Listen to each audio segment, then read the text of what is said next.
Okay, you're very welcome along to Elverys MacHale Park in Castlebar and to Mayo GAA TV. We had an epic couple of games yesterday evening in senior quarter-final action. Today it's intermediate and senior, and two cracking games in store once again. We'll be chatting to lots of people throughout the course of the afternoon. We'll fill you in as we go along. But first off this afternoon, I want to talk to two Johns, John Maughan and John Brennan. John will be on commentary for the first game. So John, I'm going to chat to you first so you can get upstairs and get the final preparations in place. Listen, I saw you kind of checking out some team changes there or possibilities of what might happen where. How do you see this first game between Crossmolina and Burrishoole panning out? I suppose, Angelina, from just looking at the conditions here today, there's a very strong breeze here as well today, like it was yesterday evening for the two senior quarterfinals.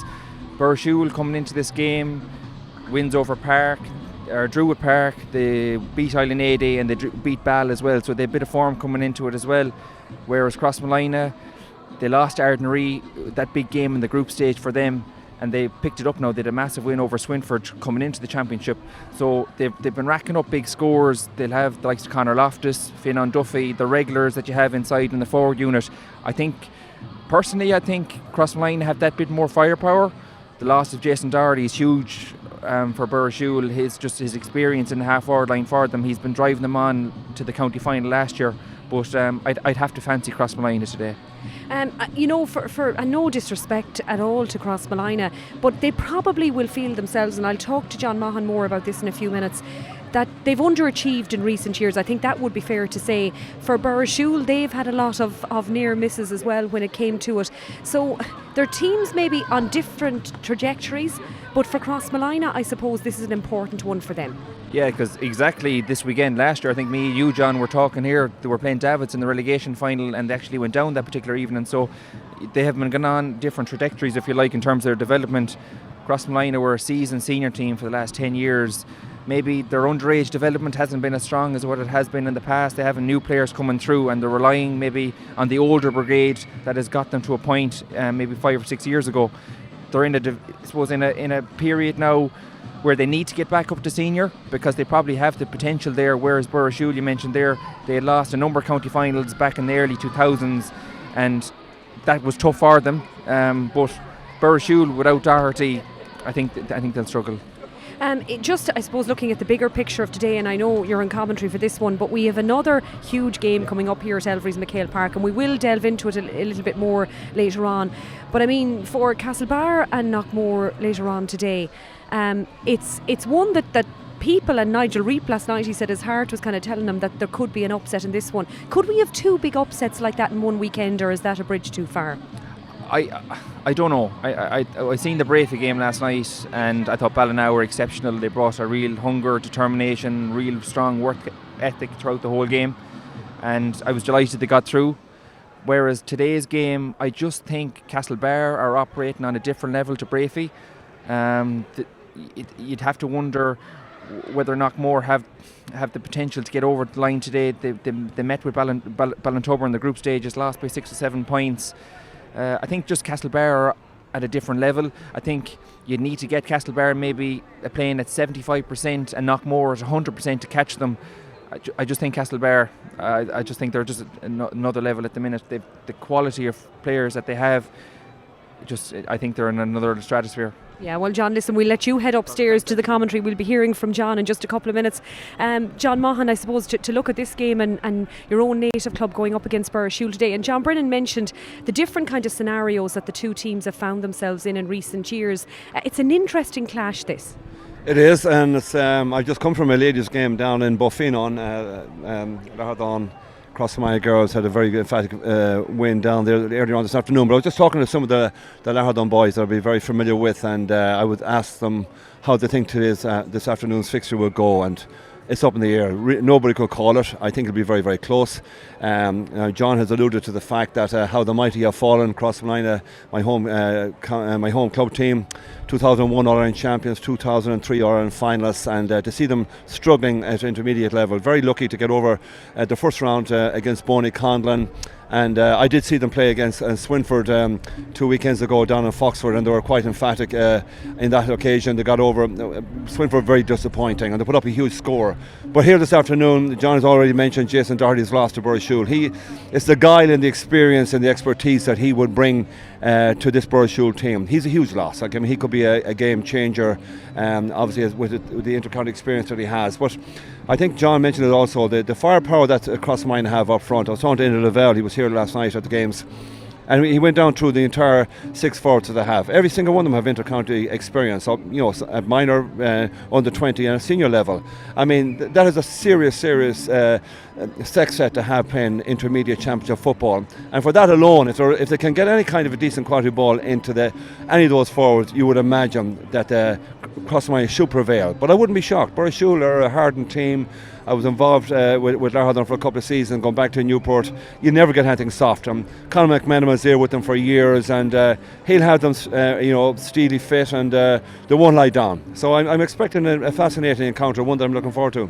Yeah, because that point of Burrishoole being so experienced, and they will, they know these type of days so well at this level. For Crossmolina, that could be a little bit tricky in that they know the huge days in Croke Park, but something like this, it's a different sort of a fixture, and it brings its own sort of pressure. So for Burrishoole, they do have that experience behind them, even missing the likes of Jason Doherty. Yeah, I mean, we've been watching them here for the last couple of years at the knockout stages at this level, and as I say, they're very, very difficult to put away. Very, very windy, tricky conditions.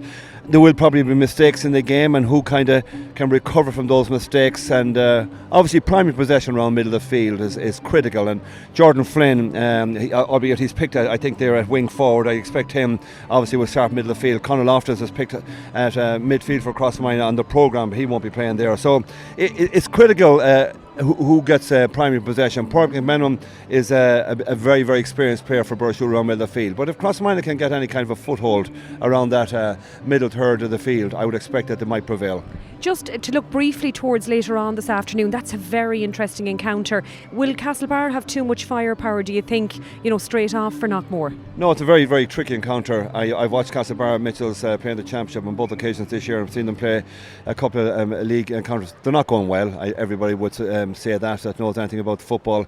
Castlebar and Mitchels have definitely slipped back a notch or two, and I watched them above in Claremorris play Ahamore a couple of weeks ago, and albeit Ahamore played a very, very defensive strategy on that particular occasion, but Castlebar and Mitchell struggled big time to get over the line. I think they're missing one or two key players. Owen Riley, I believe, is out this afternoon. He's a huge loss, a very experienced centre half back, so that's the word in the street that he won't be playing. I have a son involved myself. He tells me nothing, and I asked him this morning, was Gavin Durkin playing, and he wouldn't reveal anything to me, but I do expect a very, very close game. Last night's victors, Ballina, Stephen Nice overcoming Brafey was not a shock to me. It might have been a surprise to some, but certainly not a shock.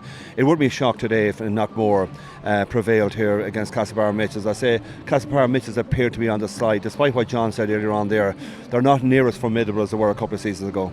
It's hard to maintain that intensity, though, isn't it? Because no more than Ballintubber or you talk about Mayo at an inter-county level, they're playing at that level for so long, and they've been so dominant in Mayo along with Ballintubber for so long. It's hard to maintain that. It is. It's a lifestyle choice playing football at this level. It's your hobby, yes, and you shouldn't have an issue in that regard, because you play it because you love it. And the one thing I suppose club players struggle with in the current way the whole season evolves, they played the first round of the championship in April, and I mean the second round of the championship is played in mid to late August. It's very, very difficult from a management perspective to try and keep the thing rolling along. That's a huge difficulty, but looking at Castlebar and Mitchels, Neil Douglas has been their go-to guy for the last couple of years. He's playing arguably the best club footballer forward in the county, albeit that hasn't transitioned to inter-county level. He's a superb player and a really, really talented full forward, but I just fear from a Castlebar perspective that there's a huge over-reliance on Neil Douglas. It's about time the other boys stepped up the plate now if Castlebar want to be taken as a real serious county contenders, never mind. I know they have notions bigger than that, but I tell you what, they will have to play an awful lot better than they've showed in recent weeks, are they to go on and win a county title. Just before we go up to John and the team upstairs, John, would you call this one for me? Crossmolina Burrishoole, will Crossmolina prevail? I think the pressure is off Crossmolina. They struggled. I don't think they won a single game in the league, and they really struggled to get over Bonnie-Condon. But I just feel the manner and the conviction in which they beat Swinford, it gives them a great, I suppose, level of confidence coming into this game. And for that reason, I go and give them a slight heads up to Crossmolina prevail, because Jason Doherty is missing for Burrishoole, and I feel that that probably was a 4 or 5 point difference here in what I said. But I think Crossmolina might just get over the line. Okay, well, John, we'll hear lots more from you during the commentary. We're going to go now to our commentary position. As we said, John Brennan is on duty for this one. He'll be joined by John Maughan in just a few moments. Also alongside him, PJ Hughes from Crossmolina and Alan Moran from Burrishoole. John, it's over to you. Thanks indeed, Angelina, here to Elverys MacHale Park in Castlebar for the first of the double header this afternoon, where Burrishoole and Crossmolina will clash to see who will advance to the semi-finals of the Egan Jewellers Intermediate Football Championship for 2019. And PJ, big game for Crossmolina. A huge game for Crossmolina. You know, we haven't been going that well. You know, we're just 2 wins there in the league so far. You know, we're not going well and that, but we got 2 performances there for the championship and that. And there was only just a point between us in the league earlier on, so there won't be much hope between us anyways. Okay. And I suppose, Alan, from a Burrishoole perspective, obviously they bet Park in the first round, beat Island 80, or Druid Park, beat Island 80, and obviously beat Ball as well in the third round, so they have the form. And we're just actually going to go through the teams here that line out this afternoon. The Burrishoole team is unchanged from the 15 that is named in the programme. David Kane lines out in goal, the full back line of David Nevin, Liam O'Malley and Dara Drum. The half back line, Joseph McMinimum, Colin Guilfoyle and Patrick Cannon. The midfield partnership of James Moran and Pádraig McMinimum. The half-forward line is made up of Michael O'Malley, Alan Ryder and Kieran McMinimum, and the full-forward line of Michael Moran, Fintan McMinimum and Aaron McDermott. Crossmolina team coming into this game, the manager Enda Lavelle, he's picked a strong starting 15. There is 2 changes, however, in the full back line. Patrick Loftus lines out in goal, Chris Miles replaces JP McAndrew, and Henry McLaughlin comes in place of Mike Gallagher. Darren Cadden makes up the full back line. The half back line of Derek Hegarty, Kevin Mulhern, their captain, and Stephen Duffy at number 7. The midfield partnership of Conor Loftus and Martin McAndrew. Cathal Carlin, Mikey Loftus and Jordan Flynn make up the half-forward line, whereas Brian Benson, Keith Hopkins and Finn Duffy make up the full-forward line. And just going back to that previous point, Alan, the Burrishoole, they had form, they topped that group coming into this quarter-final. They will probably feel that they can get into a county semi-final. Definitely they'll be fancying their chances here today, even though I have to say, going through the earlier rounds, they haven't looked very convincing. Like, they definitely haven't hit the form that they hit last year yet. And with Jason Doherty out, you know, last year's semi-final he kicked 9 points. Like, so how big of a loss is he? He's huge. Like, you know, like, the only good thing I will say is, you know, when it did happen, Jason, they've had time now to prepare without him, and you know, they'll be looking to show, you know, they're not just a one-man team, like that there's more to Burrishoole than Jason Doherty, even though like you'd wonder where the score is going to come from today with him gone. Just looking at the Ball performance in the third round, the likes of Alan Ryder, James Moran stepped up to the plate, Michael O'Malley as well, and Michael Moran as well chipped in with 3 points. So Jason has obviously out through injury, but they've obviously found different players to take up the slack. They have, definitely. They're, like Michael O'Malley especially is really stepping up to the plate. James Moran coming back is a huge addition, like, and definitely they'll be, like, the size of them, and they're a very powerful team. They'll be looking to go down that road and maybe trying to bully Crossmolina out of it. And we're just about to get going here this afternoon, this first of the double header.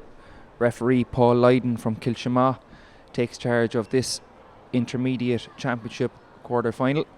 His linesmen on duty, John Finn from Mahamore, and I think it's John Glavey on the far side as well. So an all East Mayo referee panel for this championship clash. And I suppose, PJ, Crossmolina, this time last year, they found themselves in a relegation dogfight against Davids, and we've seen Davids get into a senior quarter-final this weekend. It's a huge game for them, physically and mentally. It's a huge game for Crossmolina. You know, we haven't been going that well, as I says. You know, and we have been in a couple of relegation battles down the years. You know, and we didn't come out the best in them. You know, but we were unlucky enough last year against Davids. You know, and hopefully we can put a performance together today.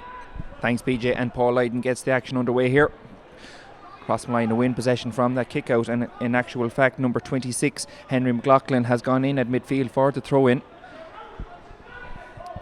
Crossmolina with possession here, trying to build. They do have the aid of a strong breeze in the opening half. Keith Hopkins managed to get 4-1 in the game against Winford. Carl Carlin bearing down a goal, and Carl Carlin flashes the ball over the bar. Good score there, PJ. Good offload. Good score there, and a good bit of play there with Brian Benson and Henry McLaughlin, you know.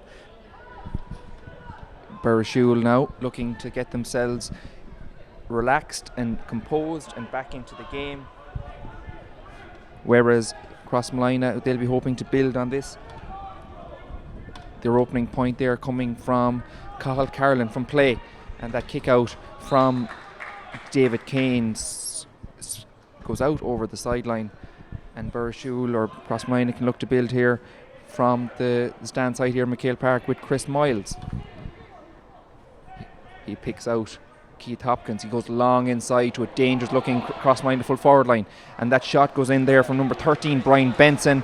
Great save, Alan. You can see that route one delivery that Crossmolina are starting to adapt. Yeah, they're looking to expose maybe Burrishoole. They wouldn't have the biggest full back line in the world, and they're looking to expose that height that Crossmolina have in there, and you know, they look very dangerous at the moment. Crossmolina now with a 45. Looks like Conor Loftus is going to line up this 45. He kicked 1 point against Swinford and also 4 points against Ardnary. Actually, it is Conor Loftus there lining up this 45. They have a very, very strong breeze at their backs, and if he has the accuracy, he probably will pop this over, because he is a very reliable free taker, PJ. Yes, he is, surely, and so is Kevin Mulhern. They have been very good on the 45s, you know, for us. Conor Loftus with this 45, and it just tails away to the left. It had the distance, it just didn't have the accuracy to match it, and it still stays at Crossmolina Deel Rovers a point. Burrishoole no score after 2.5 minutes of this Egan Jewelers Intermediate Football Championship for 2019. Both these sides will have ambitions of joining Ballyhonus and the Neil in the semi-finals of the championship, and that mark is won in the middle of the field by Pádraig McMenamon. He looks to build again. He takes the free as awarded by Paul Lydon, takes it short, goes across to his partner James Moran, who scored a goal in that game against Ball. Drives through the heart of the Crossmolina defence, offloads it to Fintan McMenamon. Great tackle there going in by Stephen Duffy. Burrishoole still have possession, a wayward hand pass across the field. Crossmolina win it momentarily, trying to break out of defence, and they win that crucial free. You can see that work rate, PJ, that Crossmolina have in their own half-back line. Yeah, the good work rate there, and Henry McLaughlin won. That was a vital win there. Now and out on the far side of the field. Crossmolina look to go long again. They want that Route 1 football, and they managed to offload it inside. That looked like a push in the back. Interception there by the full-back Liam O'Malley there that stopped a certain score there for Crossmolina again. Burrishoole with possession, trying to find Fintan McMenamon up along the MacHale Road end of MacHale Park. Crossmolina looked very composed in the opening 4 minutes of this clash. If anything, they have the breeze and they're using those elements to good effect. Conor Loftus with possession in the middle of the field. He goes long again. They definitely have this Route 1 football end to Lavelle, and that ball lands in the breadbasket, and out comes David Kane from his own goal line, offloads it to Colin Guilfoyle, a student in NUI Galway. Burrishoole will be looking to keep it nice and tight in the opening stages of the opening half, as they play into the stiff breeze in MacHale Park this afternoon. Patrick Cannon has possession out near the sideline. struggling to bridge the challenge of Conor Loftus. Conor Loftus shows him the line. He actually overcarries that ball. Alan, you can see what Crossmolina are trying to do. They're trying to isolate Liam O'Malley inside on Keith Hopkins. Yes, they are, and they've very nearly got two great goal chances there by it. Aaron McDermott is playing as a sweeper, and I'd prefer to see him playing a little bit closer to Liam, that he might be able to give him a bit of help in the air. But Crossmolina are working very hard on the tackling. They're closing Burrishoole down. They're giving him no time on the ball. So you'd have to say Crossmolina look the better team at the moment. Derek Hegarty with possession out near the stand. He offloads it to Mikey Loftus. Another Route 1 ball inside on the top of the Crossmolina full back line. They do manage to win the break this time. Number 13 from Crossmolina, Brian Benson, one of the experienced players, 33 years of age, onto the left foot, swinging over the bar. We can just see here from the replay, Route 1 football found its way to Benson, and he'd one shot on goal straight over the bar. Yeah, that's better, more Crossmolina style of play, direct route, but they'll have to play it around a bit more too, it won't always work, But that's where it is with the breeze. David Kane goes long with the kick out. That's the second kick out now that has gone out over the sideline. You can see the effect of the breeze there. It just brought it right across the field. And Crossmolina looking to build again with Finn O'Duffy, an All-Ireland minor and under-21 winner with Mayo in 2013 and 2016 respectively. And Burrishoole with number 15 operating back there, Aaron McDermott, a student in the University of Limerick, operating as a sweeper. They managed to break forward and have Pádraig McMenamin in possession. They're continuing to build without the loss of Jason Doherty, it must be said, out through injury, getting injured that particular evening against Donegal in the Super 8s, and a point coming there from Fintan McMenamin. A lovely casual score, Alan, if you like. A very good score by Fintan. That's just what they need now to settle them into the game. Broke nicely from the middle, so let's see how they do on the next kick out.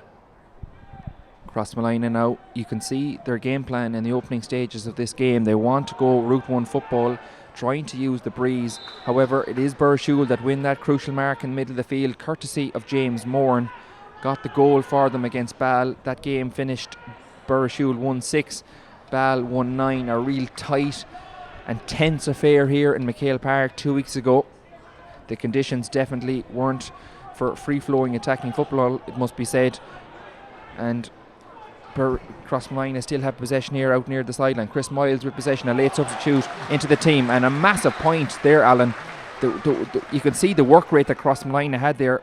Miles just got on the possession at the last moment, spotted the opportunity and straight over the bar. He took it well there, and Crossmolina had options all over the place. Burrishoole are going to have to get a lot tighter if they're going to give themselves any chance of this game. If they cannot afford to give Crossmolina a big lead in this first half. David Kane operating in goal for Burrishoole, and that is another third kick out that has gone badly for him. Finn O'Duffy, that he just took his eye off the ball there as they tried to build. Jordan Flynn tried to pick out Finn O'Duffy. The ball just skewed away from him at the last moment, and Burrishoole have the possession out near the sideline, and they managed to build it now going forward. Burrishoole will want to keep it nice and compact in the opening stages. Alan Ryder probing for Burrishoole, trying to find a gap. He breaks the first challenge, looks like he's found another gap inside, and that is an absolutely marvellous point, Alan. He broke the first challenge, took it on his man, and he had the confidence to go for it, and even against the breeze. A great individual score there by Alan. That's going to give the team great confidence. They need him. That's what they need Alan doing. Like, he made that score from nothing, so if they can keep him on the ball, they'll stand a great chance here today. Crossmolina go long, and now Burrishoole have started to win some of those breaks around the middle of the field, with Pádraig McMenamin winning that crucial mark. Patrick Loftus, former NUIG graduate student, out quick off his line, wins the possession, and Crossmolina will be looking to build again through Stephen Duffy. Working in Allergan, the 28-year-old went down a blind alley there and got turned over by a really tough and hard Burrishoole defence. However, Jordan Loftus wins the turnover, tries to find Finn O'Duffy. Finn O'Duffy just flicks it inside. Can they manufacture something from this? Keith Hopkins offloads it. And that point there coming in from Jordan Flynn, a massive point from Flynn. you can see what Finn and Duffy tried to do. He tried to flick it into the path of Duffy. Duffy showed the composure and awareness to put it into Jordan Flynn's path and straight over the bar. PJ, massive score, and especially from distance as well. Good score there from Jordan Flynn. He's capable of that, and he's coming into the game now. 10 minutes, just under 10 minutes gone in the opening half. This kick out actually works this time for David Kane. Kieran McMinimum wins it out near the sideline, and they look like a fairly innocuous looking clash there. Colin Guilfoyle picking up an injury. Paul Lydon wants to have a word with Derek Hegarty of Crossmolina over that challenge. It didn't look anyway dirty or anything there, Alan. I don't think it was more, and he actually going to give him a yellow.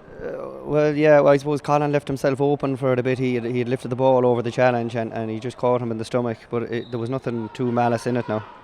Colin Guilfoyle goes long with the free, tries to pick out Alan Ryder, who scored that marvellous point about 2 minutes earlier. Alan Ryder looks to evade the first challenge, and he is fouled there by Stephen Duffy. That's a second foul in the space of 2 or 3 minutes there now, and he'll have to watch himself going forward. Referee Paul Lydon marking his name in the book. Against the breeze, Alan, is probably maybe 42 metres out.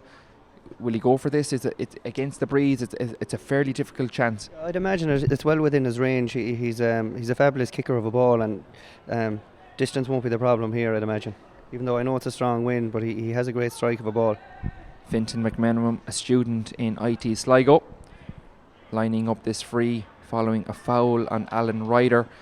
You can see from the flags down that they are blowing right down the field, favouring Crossmolina in the opening half as Fintan McMenamum lines up this shot. Looks good from here, and it is good. That's a massive point from Fintan McMenamum, Alan.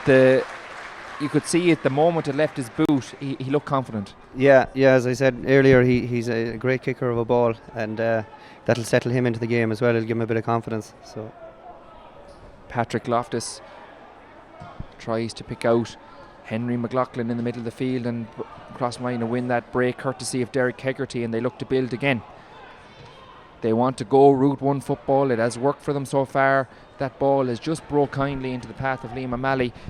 They've gone Route 1 there in the last 3 or 4 balls, PJ. It hasn't worked out for them. Not very successful at all. The Route 1 will wait, and we're working odd time, but you cannot just continue that, and Burrishoole has copped on to it, and they have won the last couple of battles in there.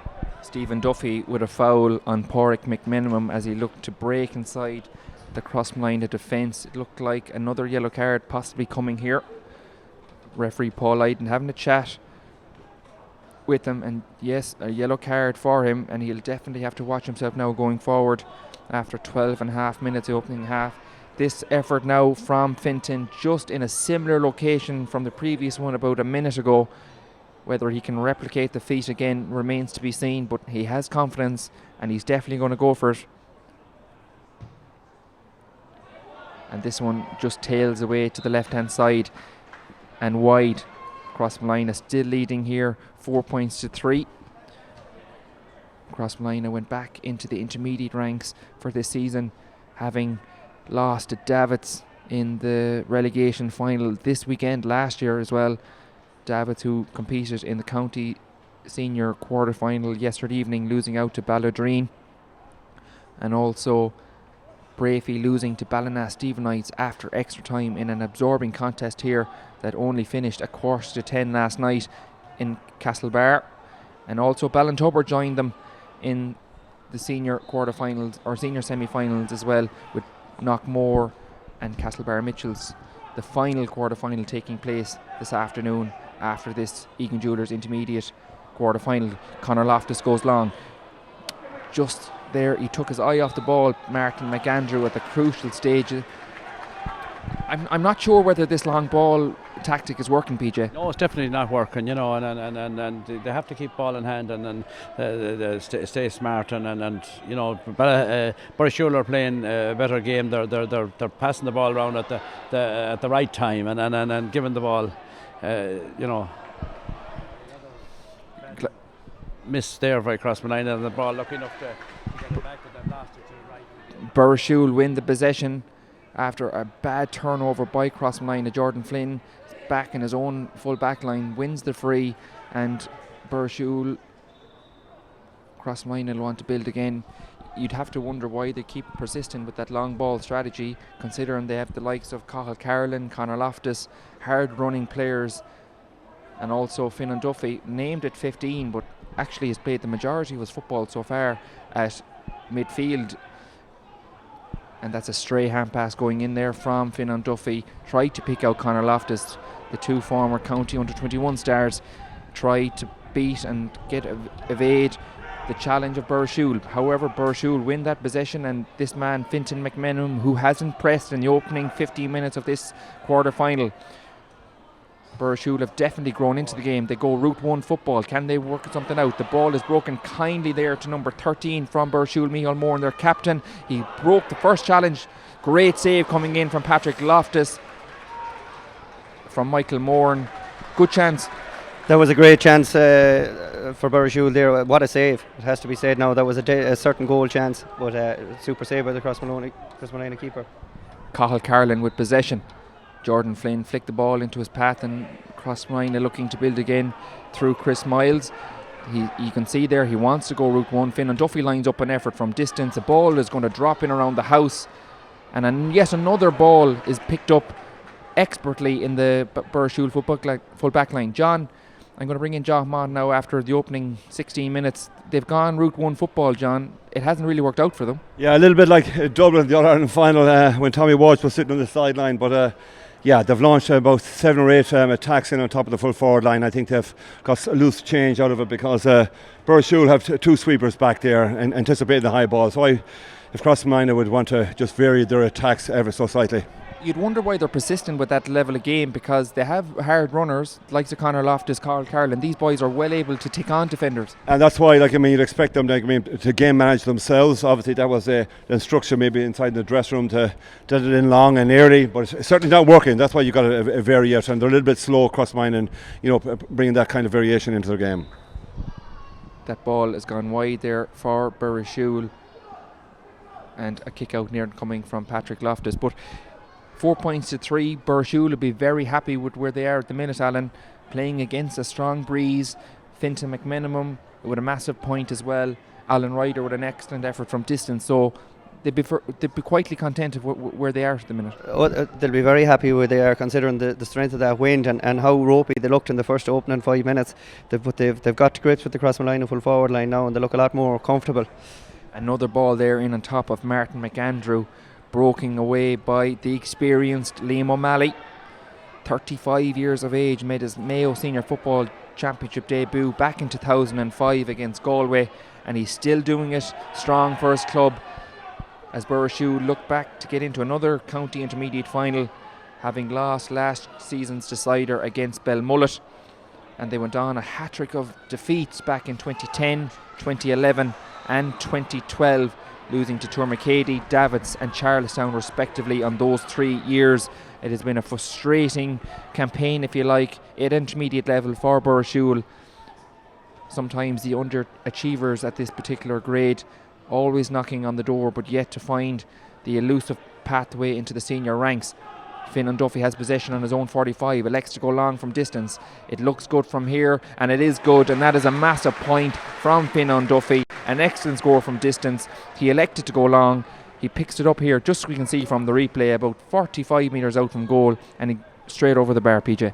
Yeah, that's a good point. They have to be shooting from that distance with a bit of a breeze. There's a nice breeze there, and they have to do that rather than this high ball in all the time. It's not working, Crossmolina with possession again, courtesy of Finn and Duffy. He's going to go long again. He has confidence in his veins, and that ball is going to drop short, and it actually lands in the net. Finn and Duffy's shot. We can just see here from the replay, it was landing right in the mixer. It looked like it was going to go over the bar. The goalkeeper, David Kane, was caught in no man's land, and it managed to land in the back of the net. Great goal, PJ.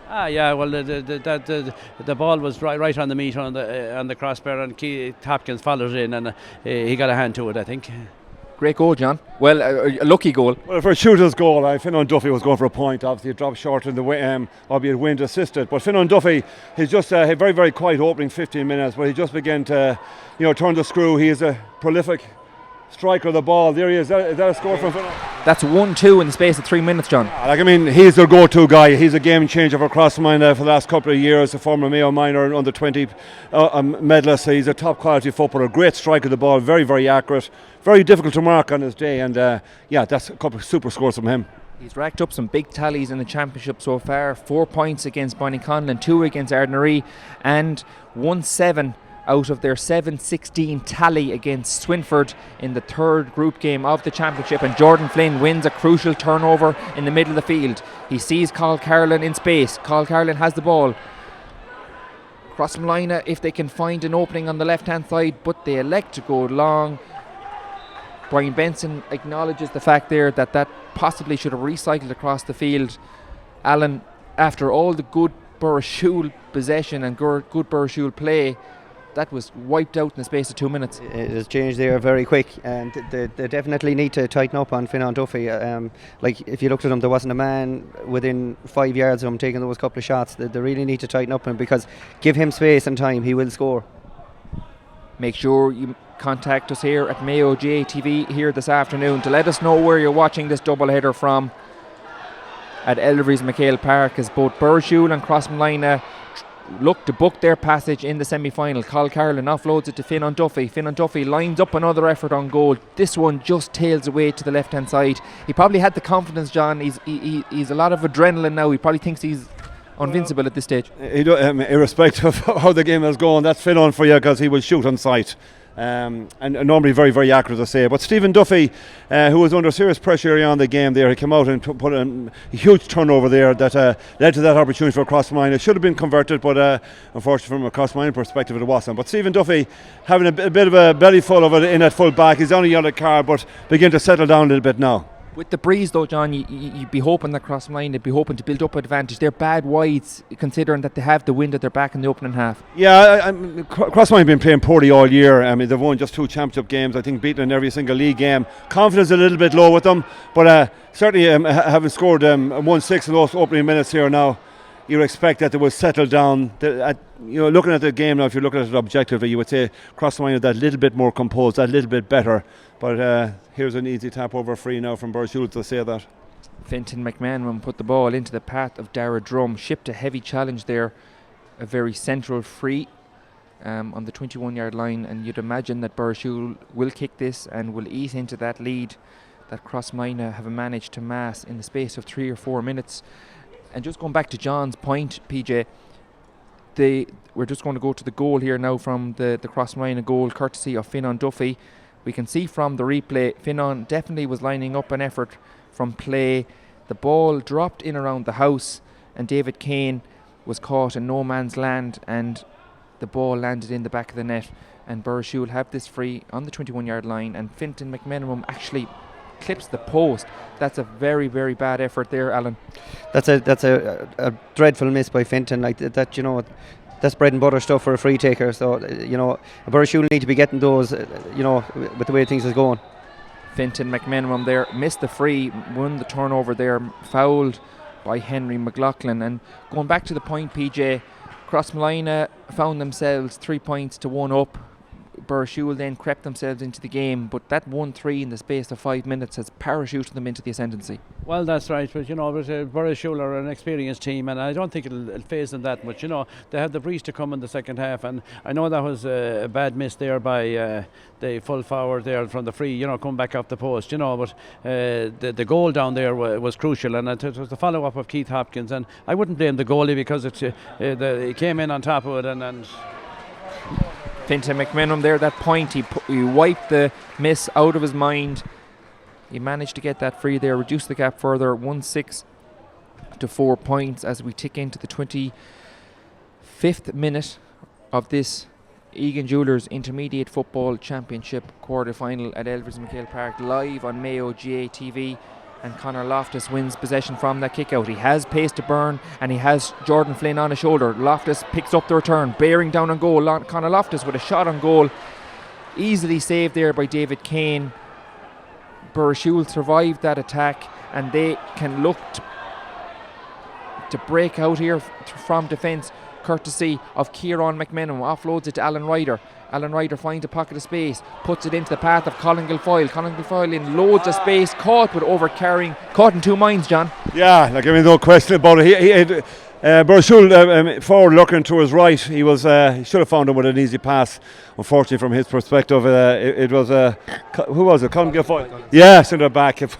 He pulled on the blinkers here, but certainly it was a goal chance. And what should have been a goal at the other end, Conor Loftus missed a great chance for Crossmolina. Hit it straight at the Burrishoole goalkeeper when he should have kept it on the floor. Crossmolina with possession from that kick out. They want to go long again, and they pick out Cathal Carlin in space. Cathal Carlin, an experienced player involved with Mayo for a number of seasons, and that's a massive point there, Alan. Burrishoole. David Egan was on top from there. There was absolutely nothing he could do about that. It was just top drawer stuff. We can just see here from the replay, Cathal Carlin in acres of space, cool as you like, straight over the bar, 1-7 to 4 points, a commanding lead after 25 minutes of this opening half. A real entertaining opening half, it must be said. Burrishoole with lots of confidence coming into this clash, whereas Crossmolina, as pointed out by the lads earlier on, only 2 championship wins to their name so far this season, and definitely struggling in the league. But they have the advantage, the crucial advantage, after 25 minutes of this opening half. Finan Duffy tackles Alan Ryder. Alan Ryder Alan Ryder goes in heavy on Finan Duffy after winning the free. And definitely it's going to be a hot ball here. Yeah, rightly pointed out. We can just see from the action replay, Alan Ryder goes in very, very, very strong on Finan Duffy, and Crossmolina win the throw-in. However, Burrishoole win the turnover through Pádraig McMenamin, and another incident is breaking out in front of the stand with both Pádraig McMenamin and Henry McLaughlin exchanging words after that initial free. We can see Tommy Jordan from Crossmolina down here in the sideline, incensed by that decision with sideline official John Finn. Did you see what happened there, John? I don't think there was anything in it. No, a bit of honesty from both players, or both lads there. I think Jordan Flynn, what interested me was Jordan Flynn was a peacemaker. Jordan Flynn was the peacemaker, rightly pointed out by John, and Finan Duffy goes long again and it tails away to the right. It's definitely starting to heat up ever so slightly, and down in front of us here, sideline official John Finn, cool as you like, getting about his business in John Finn typical fashion, as Burrishoole have possession out on the MacHale road side of the ground.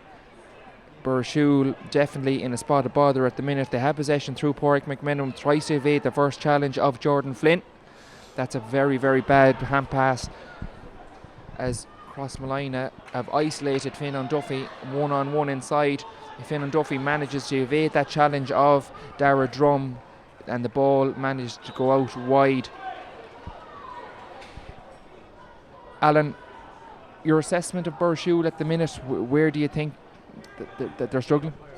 He did seem to get it wrong. I thought that was a Crossmolina 45 myself, but it looked like it went off Dara Drum as Finan had the effort, but I think the referee has overruled his umpire, as David Kane goes short from the kick out, finds Colin Guilfoyle as Burrishoole look to build out a defence. But just going back to that point, Alan, where do you see Burrishoole at the minute? They're in a bit of a sticky patch. They're in a sticky patch now, and we still haven't enough threat in the forwards. They're having it hard to break through the Crossmolina half-back line and get close enough to the goal to actually get the shots off.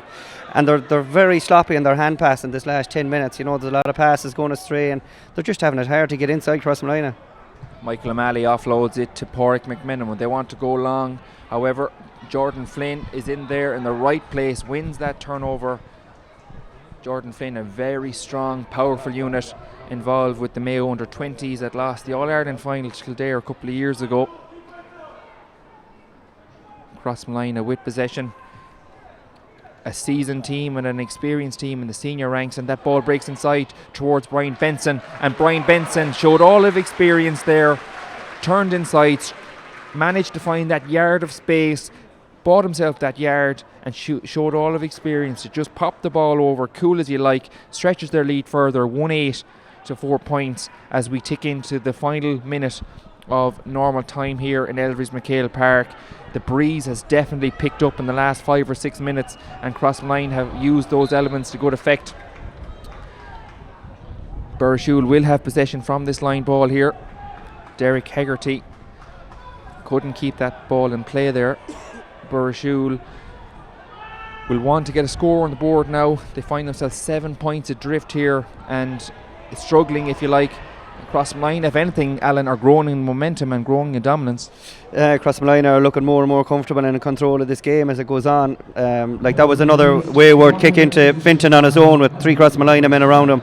They're going to have to figure out another way to get around this Crossmolina fence, and they need to think of some way fast. There'll be 1 minute of additional time here as we tick into that. Now with Paul Lydon awarding a free there for Burrishoole, right smack bang in the middle of the field. I think Burrishoole now will be very content to get into the dressing room, reevaluate and get their game plan in place for the second half, who will have the aid of the breeze. However, they will want to get a score just before the break. Finton McMenamum pops it into the path of Porrick McMenamum. Bad effort on goal there. Possibly should have recycled it across the field and opened up the play for them. Whereas Crossmolina will look to build and get another score on the board to increase their advantage, increase their cushion further, as Conor Loftus offloads it to Mikey Loftus. And the game definitely has got a little bit scrappy in the last 3 or 4 minutes. Neither side having any great deal of fluidity to their play. However, Alan Ryder burst through on goal. That's his 2nd point from play. An excellent score, Alan. We can just see here from the replay, it's kind of a lone furrow at times for Burrishoole with Alan Ryder. Yeah, it's another inspirational score for Burrishoole. You know, he's really carrying the fight for them, but if they could tack on another score or two before half time, you know, they'd leave themselves with a decent chance for the second half. And it's just half time here at Egan Jewellers in Egan Jewellers Intermediate Football Championship at Elverys MacHale Park, and there is some afters here between both sets of players, both management and officials alike, but it's all sorted. Crossmolina have the aid of a strong advantage at half time, 1-8 to 5 points, and I suppose, PJ, from a Crossmolina perspective, they'd be very, very happy with that. Well, we'd be very happy with it in a sense, but I wouldn't be too happy with some of our play there. I keep saying that you should never take the ball into the tackle. We took the ball into the tackle there a couple of times and we lost it, and it cost us scores, you know. So we have to keep it open, and we had the chances there to keep it open, and we didn't, and we paid the price for a couple of scores. Alan, from a Burrishoole perspective, it's kind of, in terms of their game management in the opening half, it possibly could have been that little bit better. They were playing against the breeze. I know they were operating with a sweeper there, but they struggled at times, especially midway through the half, when Crossmolina had that purple patch, scored 1-3 in the space of 5 or 6 minutes. Yeah, they were actually looking comfortable enough there, and all of a sudden Finan Duffy cut loose and had 1-2 scored in the space of, I'd say, definitely under 3 minutes. You know, they needed to tighten up on Finan, because, you know, if he gets space, he can score, and can score from distance. You know, Burrishoole maybe sat off a bit, maybe trying to, you know, expecting Crossmolina to continue with the long ball. So you'd have to say it was well worked from Crossmolina, but Burrishoole definitely. We're just going to see from the replay here that miss from Burrishoole. I think it might have been James Moran at the time. He broke through on goal. Great save by Patrick Loftus. A weak effort as well, but it was a let-off for them. Yeah, it was a great chance for MacHale. To be honest, he did everything right. He kept it on the carpet, but I have to say that the Crossmolina goalie got down. Absolutely, Patrick Loftus got down like a cat. And now we're going to hand down for the half-time analysis with Angelina, with John Maughan and Cora Staunton. Thanks so much, John. Thank you for that. Yeah, we were trying to find out a little bit about something that happened here. Well, I missed it completely in the tunnel. I know John Maughan was trying to suss out some information. John, was there a bit of an incident there just in the last couple of moments? Yeah, there was. Just before the game, the final whistle went, I noticed Porrick McMenamum and Henry McLaughlin, Crossmolina's Henry McLaughlin, having a little bit of a, I don't know what you call it, a little bit of a tumble, but I hope that nobody is sent off, but it looks like from what I could hear down there that Porrick McMenamum might be in trouble for Burrishoole. He did lift his knee. I saw him lift his knee into Henry, but It wasn't, to me, it wouldn't have been enough to deserve a red card.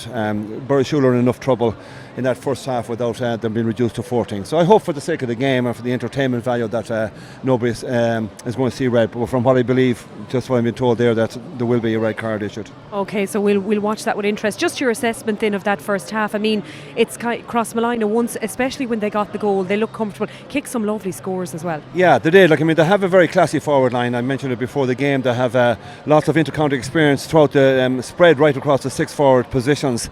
And Finn Duffy kicked some sublime scores, I think 2 or 3. And that goal, albeit quite fortuitous, it was very difficult for the Burrishoole goalkeeper, David Keane, to handle it. Just underneath the crossbar. And of course, he had the presence of a big, long Crossmolina full forward leaning in on top of him as well. But it ended up in the back of the net. Rather fortuitous, but certainly he propelled Crossmolina, and they kicked a couple of fabulous scores after that. Brian Benson, as I say, Finnon kicked another wonderful score after that. Crossmolina, to me, are showing the greater desire. They're wind assisted. I don't think it's a 6 or 7 point wind, but just to me, I think right around the park, Crossmolina looked a little bit better. They got a bit of a foothold there in the second quarter of that first half around middle of the field, an area they had been struggling with. Stephen Duffy was getting a belly full as well from Fintan McMenamin inside the full forward line, sucked a yellow card, but he's come back into it strong. And I just think right around the park, Crossmolina looked a little bit more accomplished and a little bit better. You said you don't think it's a 6 or 7 point win. It is it's a substantial wind at the moment, but Crossmolina do look that bit more comfortable. And you mentioned, Burrishoole were in trouble. What would they need to do in the first 10 or 15 minutes to change their fortunes round? Well, it's going to be extremely difficult for them, particularly if they're going to be reduced to 14. Crossmolina's policy was from the get-go was to go for an aerial bombardment in top of the full forward line. It didn't work. I thought Burrishoole handled that particularly well, and I think that 8 or 9 attacks there where I think they might have just picked up a single score from one. The thing about this Crossmolina team, when you have the likes of a Conor Loftus on it and you have the likes of Cathal Carlin, they've booked the pace in the half forward line. I think they can run the ball way more effectively than Burrishoole. I think playing against the breeze, Crossmolina can be quite adept because they appear to have that little bit more accomplished football right around the park. From a Burrishoole perspective, I mean, they miss Fintan McMenamin, who's been very, very good. And I have to say, Alan Ryder kicked a wonderful score. He's been extremely honest, working his socks off around the park. They just don't have enough Burrishoole right now playing well enough. But I think if the Burrishoole boys can take a look at Alan Ryder and see his work rate and his work ethic and say, "Connie lads, come on, let's step up to the plate." But they need a couple of early scores on the board, not to lose their heads, settle it down. But if they can get a couple of points in it, because here last night, I think Ballina were 6 points leading against Brafey, and they whittled away at it, got it back down to a drawn game, and possibly could have won it at the death. So, look, it's all not despair for Burrishoole, but as I say, it just appears that Crossmolina are in the driving seat at half time. Very much so, John. We'll chat to the lady beside me for just a couple of moments. Cora, first of all, a huge welcome to you. We'll chat a bit about that first half. I know you got to see most of it, but how are you keeping, first of all? How are you feeling? How's the injury coming along? Yeah, I'm good. Obviously back home for a while now. Come back in probably about 10 days ago. Was probably meant to be home early June, but obviously with the injury and stuff, I couldn't fly, and recovery and stuff, I had to stay over with the Giants and the club. So it's coming along. Obviously it was unfortunate. It's 20 weeks now, and I suppose it's well documented. I had a bad break. I broke my fibia and tibia. My tibia in 2 places. One break in my fibia, and then unfortunately broke my ankle as well. So yeah, it's been a tough journey. As I was saying to you earlier on, it's probably more of a mental challenge rather than a physical challenge. Physically, obviously, it's tough, but mentally, when you're doing rehab on your own and trying to get through it every day, it's been quite tough. There's probably been a few dark days and days. I'm wondering what am I doing, but first of all, I suppose I want to get back to full health. Never mind for sport, just for myself, and wherever that takes me in a couple of weeks' time. Obviously, my drive is to get back with Carnacon and back with the Giants, but I'm taking it kind of day by day, week by week, and not trying to put too much pressure on myself. Even though there's probably a little bit of internal pressure coming from other places, but I have to look after it. It's been a very serious injury, obviously the worst I've ever had, and I suppose at my age, it's not an easy thing to come back from. No, absolutely. Now, I know you were out watching your own club this morning. You said to me, I hope you don't mind me saying it, you said, I'm not a great supporter watching. I think you'd prefer to have had the boots on and in there in some capacity. Yeah, exactly. And I'd say a lot of the Carnacun girls after the match were saying to me, oh God, you're back. I'm very vocal and not probably very good in the sideline. I suppose that's probably the first time I've stood and watched a Carnacun match in a long time. Majority of the time I've played through, niggly injuries or whatever it is. I haven't missed a championship match from Carnacun, since I started playing championship back in probably 95, 96. So it's a long time. Yeah, so it's difficult, but the girls, done very well today. In the third round of the senior championship, so we're into a county semi-final next week against Tollymount, and it's brilliant to see how well they're doing. It's been a very difficult year for the club, obviously, with Jimmy dying earlier in the year. So I hope to see some game time with Carnacun in the future. When will that be? Whether it be in Mayo or if we get out of Mayo in Connacht, who knows? As I said, I'm not putting any pressure on myself, but the girls are doing remarkably well, and at this stage I don't even know if they need me. Well, now I'd say they'll always welcome you back onto it. But Cora, look, just to have a brief chat about this, and I know you're going to join John on a bit of co-commentary duty as well for the game. Crossmolina, they look to be comfortable at the moment, as John Mahan was saying to us just here a moment ago. And look, bar a big comeback from Burrishoole, they look like they're going to make their way through. Yeah, exactly. And Crossmolina have been known as a senior team for the last number of years, and Burrishoole have probably been down intermediate. So there's probably a little bit of class and difference. I suppose the biggest thing now would be to see what happens when the referee comes out for the second half, whether Burrishoole are down a player. If they're down a player, it's going to be very difficult with a 6-point deficit down already to come back from that. But as John said earlier on, you can see that Crossmolina have that bit more experience, that inter-county class, whether it's been at under 21 or senior level, and obviously Conor Loftus and Ian Carlin there, and they've experience right across the pitch, and experienced teams, wily teams, and I've played lucky with my own club. You just know how to get over the line and how to win, so it's going to be difficult for Burrishoole, but as you said, there's a strong win there, but I do think that Crossmolina have the legs, as John said, on the half forward line. They have a lot of pace there, and they can game manage the game very well, but it'll be interesting to see what the referee does here, and if there's a red card. And just before I go back up, did you enjoy the book tour and all that came with that? I did. Luckily enough, I was probably about 6 weeks after the book. I was back out in Australia, so I enjoyed that part not being there. I know the book went very well. Probably I can't. It's the words can't even put into what people have come back to me. I'm still getting messages a year later from parents, from kids, from schools, and from different things. I've had some other kids. The book put into a kids format there. Probably about 6-8 weeks ago, it's out as well. A girl called Emer Ryan put it into a format for, basically it's easier for kids to read. So I've actually had a lot of schools contact me to say that they're using it in their classroom to read a chapter every week. So that's lovely to hear. Absolutely. Listen, we'll hear more from you. We're going to hand back upstairs to the team. Cora and John will be going up as well. Back to John Brennan for the moment.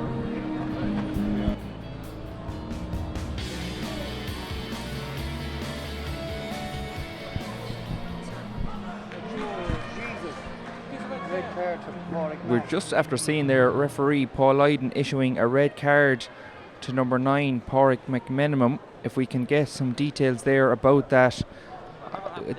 It probably was just after half time, Alan. I actually didn't see the incident. I didn't see it now, unless there was an incident in the tunnel coming in. Because the linesman had put his flag up and he went out and he spoke to the referee. I knew somebody would probably get a card, but I didn't expect a red now. Paul Lyden gets us underway for the second half, and Burrishoole are down a man. We can just see there, John, a red card flash to Pádraig McMenamin. Yeah, I noticed he got involved with both Henry and himself for tangling. I think just about 2 minutes before half time there was a little bit of a roly-poly around here down on the other sideline, but I think unfortunately Pádraig lifted his knee and made contact with the hip area of the leg of Henry and was picked up by the linesman. Bit unfortunate. I felt a yellow card might have been sufficient. Carl Carlin with possession. He's looking to soccer style across the fifth goal as Burrishoole down a man and down on the scoreboard by 6 points in every facet of this game. They have the breeze at their backs in the second half, and they will look to chip away at that scoreboard and keep themselves in contention as Fintan McMenamin has possession out near the sideline. caught here in an area, gets the offload to Kieran McMenamum. Burrishoole look a bit laboured in their approach play there. Fintan McMenamum fouled by Jordan Flynn. A very scoreable free for Burrishoole, about 40 metres from goal. Michael Moore, their captain, kicked 3 points against Ball in the third round of the group stages. He will look to get them on the scoreboard again and get them moving. It's a swirling breeze for Burrishoole to contend with, and that ball is going to drop in around the house and well gathered there in goal by Patrick Loftus, and a penalty awarded by referee Paul Lydon. It looked like Patrick Loftus raised his elbow as he came out from the goal after winning that. He made contact with no, it wasn't actually Patrick Loftus. It was one of the a black card, John. Well, I think it's harsh. I'm looking at it from afar. We're quite a distance. No, Patrick Loftus gathered the ball, but certainly one of the is a Keith Hopkins. Yeah, appeared to have put his body in the place of. Here you can see it again. The replay. You see here, Patrick Loftus about to clear the ball, and that's harsh enough, John, is it? Well, I don't know. Did he let back the elbow? I can't see. Did he let back an elbow there? But it looked quite a harsh to me. I mean, what do you think, Alan? I don't know. It depends. It's I suppose a third man tackle. One time they were very acceptable, but maybe things have changed. Like, I think he was more anything that he was breaking out of defence. There was no real dirt in it in any way. Whatever you want to say about it, Michael Moore has this opportunity to cut the gap to 3 points. A penalty awarded in the 33rd minute. Patrick Loftus, he goes left, bottom left hand corner, 1-8 to 1-5. Game on, Cora. Yeah, it was a great finish there by Michael Moore, and a bit of a dubious penalty, but if he's given a black card, there has to be something for like a third man tackle. If it's it can't be for a high elbow, because that's a red card. So obviously that's what the referee has seen it. Probably to the letter of the law, it's a penalty for a third man tackle. Probably no need to do it. They were breaking out with the ball, so silly. Crossmolina bringing in Mike Gallagher in place of Keith Hopkins, who picked up that black card 30 seconds ago, and definitely the dynamic of this game has changed considerably in the space of 5 minutes. Burrishoole going down a man in the early stages after an altercation just before half time, and a free out awarded by referee Paul Lydon, correctly awarded, led with the elbow, led with the shoulder, and Burrishoole are an energised and revigorated team in this early stages of the second half. They want to go long and they pick out Fintan McMenamum. That ball breaks away from him. It's got a little bit on edge here, Alan. It is. It's gone very sloppy now. There's balls spilling all over the place, and that was a bad decision to play Fintan that time with that ball. He had Colin Guilfoyle on the shoulder inside. So if Burrishoole are going to give themselves a chance, they need to be clever with the ball, and at the moment they're very, very sloppy. Another needless giveaway of possession there as well. A wayward delivery there by Liam O'Malley. Carl Carlin manages to pick up the scraps, and he shows his pace and he shows his physical power there. Runs down a blind alley, offloads it to Brian Benson. Brian Benson lines up an effort on goal, and that effort just tails away to the right hand side and wide. Burrishoole are definitely a changed team here in the early stages of the second half. Going down a man, they'll feel maybe that they were harshly treated with that red card. Crossmolina, meanwhile, they picked up a black card for that altercation in the build-up to the penalty there, which was neatly tucked away by Michael Moore. Dara Drum with possession on the far side of the field as Burrishoole have wiped out a massive chunk of that lead that Crossmolina held at half time, and they right down the centre of the Crossmolina defence. A shot coming in there, always tailing away to the right hand side. PJ, from a Crossmolina perspective, they kind of found themselves in a comfortable position at half time. Now they're in a bit of a tricky situation. They found themselves in a comfortable position, and they had the extra man, and any time you have an extra man, an awful lot of players leaves it to somebody else to do the marking and that, they have found themselves in a rut now, and they'll get it very hard to dig out of this unless they stay smart. Definitely Crossmolina had everything going for them at the start of the second half, albeit they were going to be playing against the elements, but Burrishoole have definitely raised it a gear, if you like, in the opening stages of the second half. And please let us know where you're watching the games here. And we just have a live update coming in from the Intermediate Championship relegation playoff. Swinford leading Ballinrobe 9 points to 5, 26 minutes gone in the second half. And also a half-time latest score, Westport 1-9, My Davits 2 points. That is the Senior Championship relegation playoff this afternoon. Crossmolina here have possession from a free, or 45 for Crossmolina. Conor Loftus will look to line this up. Very strong breeze he's kicking into. He'll definitely look to take this on. Conor Loftus, an experienced player, made his debut for Mayo back in London in 2016, kicking 1-2 that particular afternoon in Ruislip.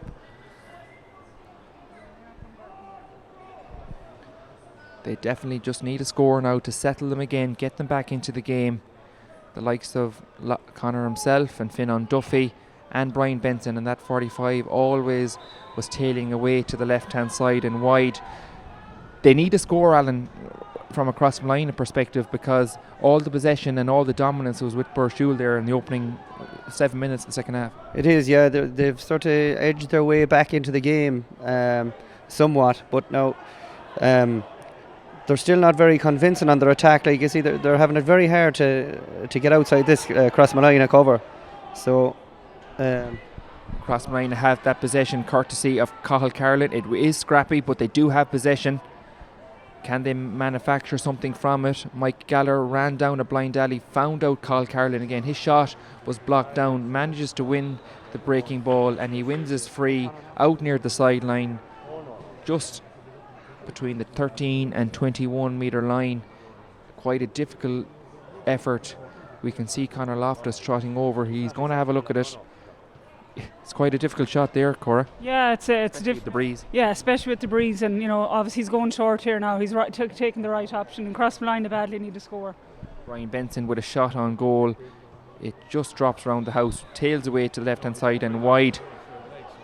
And Burrishoole have the aid of the breeze now, and you can definitely see that they're using those elements to good effect in the early stages of the second half.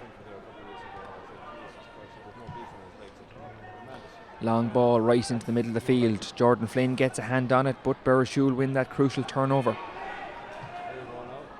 They want to go Route 1 football like Crossmolina had done in the first half, and the ball breaks into the path of Michael Moran, the penalty scorer, onto his left foot and straight over the bar, cuts the gap to 2 points, 1-8 to 1-6. We can just see here from the replay, Route 1 football broke into the path of Michael Moran, showed all his composure and his experience, and knocked it straight over the bar, John. They're creeping ever so closer.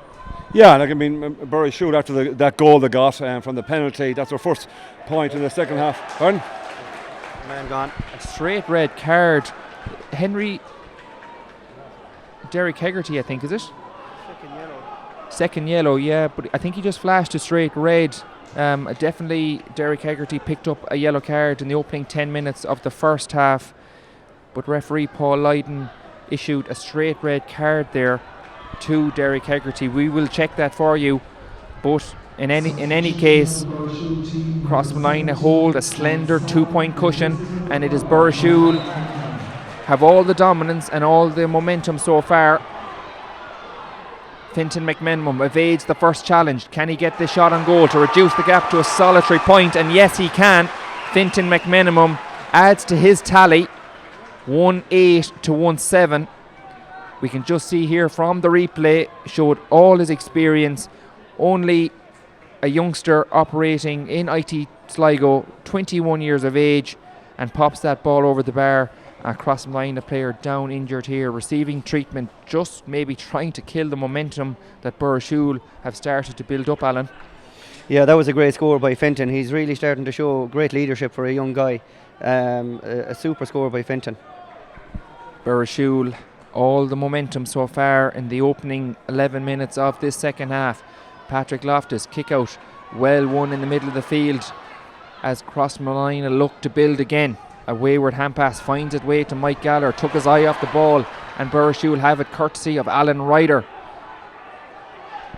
Dara Drum goes long inside to Fintan McMenamum, the key man so far, and he has a long effort from distance, drops in around the house. Well read there by Patrick Loftus, got his hand on it, however it broke into the path of Michael O'Malley. Fintan McMenamum wins the break, and a high challenge there coming in by Mike Gallagher on Fintan McMenamum. Fairly innocuous enough, just caught him around the neck as he tried to evade that first challenge, Cora. Yeah, Burrishoole have all the momentum here. Crossmolina are really going to have to do something. That's 1-2 they've kicked in the second half, and Crossmolina, while they had a few opportunities, they're struggling going into that win. So they're really going to need leaders to step up here and get on the ball and drive forward. The likes of Jordan Flynn is doing very well in the half forward line, but when they get up there, they're not converting their chances at all, and this could level the game now. Michael Moran with a free, and as Cora rightly pointed out, it is a level game here now, 1-8 apiece after 12 minutes in the second half. That deficit at half time was wiped out in the space of 12 minutes, John. All the momentum was with Burrishoole. Yeah, you'd have to say that, and I mentioned it at half time there when I was speaking earlier on that last night Ballina were 6 points up against Brafey and they whittled back to level the game. But I have to say there's Jordan Flynn has made a couple of great runs there a few moments ago, 2 in succession, and they were butchered by the inside forward line. Crossmolina are not playing well, they've become very, very ragged, and I tell you what, you'd have to admire Burrishoole. There's great fight in them as would expect, Burrishoole with possession on the 45-metre line, and that man, Fintan McMenamum, again lining up an effort from distance. This one tails away to the left-hand side and wide. Definitely Crossmolina could do with a score here now just to settle them, get them back into the game. They were 6 points up at half time. Everything was going well for them, albeit it is all wiped out in the space of 12 minutes, and they win a crucial ball in the middle of the field. Conor Loftus penalised by referee Paul Iden for picking the ball up off the ground. Alan Ryder wants to get things going quickly. He goes long again inside on top of Michael O'Malley, looking for the free, waved away by referee Paul Iden, as Crossmolina look to build out of defence through their substitute Mike Gallagher, showing a bit of experience there, trying to get Crossmolina moving again, trying to get them motoring. Jordan Flynn elects to go short with the free. Very strong on the ball is Jordan Flynn, a very experienced youngster with inter-county experience, being involved with Mayo for a number of years, and he elects to go long inside the Crossmolina full forward line on top of Brian Benson. A 2-on-1 situation didn't suit Brian Benson, the ball broke away from him. Alan, from a Burrishoole perspective now, they find themselves level, wiped out that 6 point deficit. All the momentum is with them now. They really need to capitalise on that momentum. Yeah, they need to tag on another score or two and maybe start to put Crossmolina under a bit more pressure, that they might have to commit more to attack and maybe leave the likes of Michael O'Malley here on the edge of the square. To be honest, Burrishoole aren't using them enough, and that's in my opinion. They could be letting it in a lot earlier. Crossmolina have possession, win a free ball picked up off the ground. Stephen Duffy elects to go across the field to his captain Kevin Mulhern. Experience is definitely needed now for Crossmolina as we tick into the 15th minute of the second half, and Carl Carlin has possession in a central location, offloads it to Conor Loftus. Conor Loftus evades the first challenge, shows all his experience and his pace. Crossmolina definitely could do with a score here now, and that is an excellent point coming there from Mikey Loftus. PJ, badly needed. Oh, badly need a score. They're completely out of it for the first 14 minutes or so. They're badly needed, and nobody seems to be taking responsibility or showing leadership out there until that from Conor Loftus now. Conor Loftus showed all his experience, put into the path of Mikey Loftus, and managed to edge Crossmolina ahead 1-9 to 1-8. Burrishoole go long again, easily cut out there in the half back line. Jordan Flynn picks out Carl Carlin in acres of space. What can Crossmolina manufacture from this situation? He tries to find Finn Duffy. Finn Duffy tries to evade the challenge of Liam O'Malley, shows all experience does Finn Duffy, and penalised for over carrying all his experience there. Liam O'Malley showed him down the blind side, penalised for over carrying. Liam at 35 or 36, he's still one of the toughest men to pass on the Gaelic pitch at his age. Yeah, very good, great defending by Liam. Burrishoole there managed to snuff out the danger of Fionn Duffy, who has been shooting the lights out so far in this year's intermediate Egan Jewelers Sponsored Championship. And Crossmolina had the possession there momentarily, lose it again. This game has turned somewhat scrappy in the last 5 minutes, but Alan Ryder does have possession on his 45-metre long, wants to go long from distance. That effort was always tailing away to the left-hand side and wide. Cora, from a Burrishoole angle now, they have all the momentum. We tick into the 17th minute of the second half. Those pot shots from distance, they probably should be recycling it into a more like an area of the field where they're going to maximise their opportunities. Yeah, that was a silly shot from Alan Ryder. That's a 50-50 chance there. If it scores, it's a great score. But they need to be recycling the ball more, getting into a favourable position and getting the ball into their shooters that have got their scores in the first half. They're trying these long balls in as well. That's 2-on-1 in there, and it's not going to work. And as Crossmolina on the attack here, they're in for a goal. Mikey Loftus into Conor Loftus. Conor Loftus shows all his experience into Brian Benson. Brian Benson. That ball shoots wide, actually gets a deflection there, and it's gone out for a 45. Benson tried to get his shot away. It was a crowded goal mouth, and a save there coming from David Kane. And we can see down here in front of us, one of the older brigade from Crossmolina, Pather Gardner, is going to be introduced by Enda Lavelle and Tommy Jordan and his selectors to try and get them over the line in this quarter-final. Great approach work there by Conor Loftus. Fed Brian Benson in a crowded goal mouth, couldn't get a shot off cleanly, and a brilliant save by David Kane deflected the shot out for a 45. And now Conor Loftus has an opportunity to push Crossmolina 2 points clear, albeit he is kicking into a very stiff breeze. 1:45 about 6 or 7 minutes ago, tailed away to the left hand side. This one is a very central location. Can he manage it from this time of the game? No, that one tailed away to the right. What will Pather Gardner bring? I suppose we know of his experience, John, but trying to shore up that defence will be his main prerogative. Yeah, I'm not quite sure where Pather will play. He appears to be going into a wing half forward position, but look, he's one of those most remarkable guys. I know he's 41 years of age and one of the fittest guys around. I think he was Crossmolina's Player of the Year last year. He's just a great example. But the last 10 minutes you're watching Crossmolina, they've butchered chance after chance after chance. Why Crossmolina didn't take on, or why Conor Loftus didn't take on that chance himself. He looks like a player that's lacking in confidence, but he certainly should have gone for the juggler there. But Crossmolina are butchering chances here, left, right and centre. Burrishoole win possession from that kick out, and they're trying to build again. Looked like he overcarried there, the substitute for Burrishoole. However, they win the free, and Fintan McMenamum, if he can spot Kieran McMenamum out here on the right hand side of the field, number 17 there from Burrishoole, levels the game up. John Salmon from distance, and an excellent score coming in from Burrishoole, levels the game 1-9. And some full-time scores we have from the Connacht Gold Mayo Senior Football Championship relegation playoff. Clamorris 4-14, Hollymount Carramore 8 points. The junior playoff, Kilcummin 2-15, Bravey 13 points. And the senior relegation playoff, Westport 3-16, My Davits 3 points. So that means My Davits and Westport will have to fight it out to see who stays in senior for next season. Burrishoole Crossmolina rather have possession. Carl Carlin down a blind alley. Probably will be pinged here for overcarrying, rightly so by referee Paul Lydon. And one more score to hand. The intermediate championship full-time relegation, Ballinrobe 5 points, Swinford 10 points.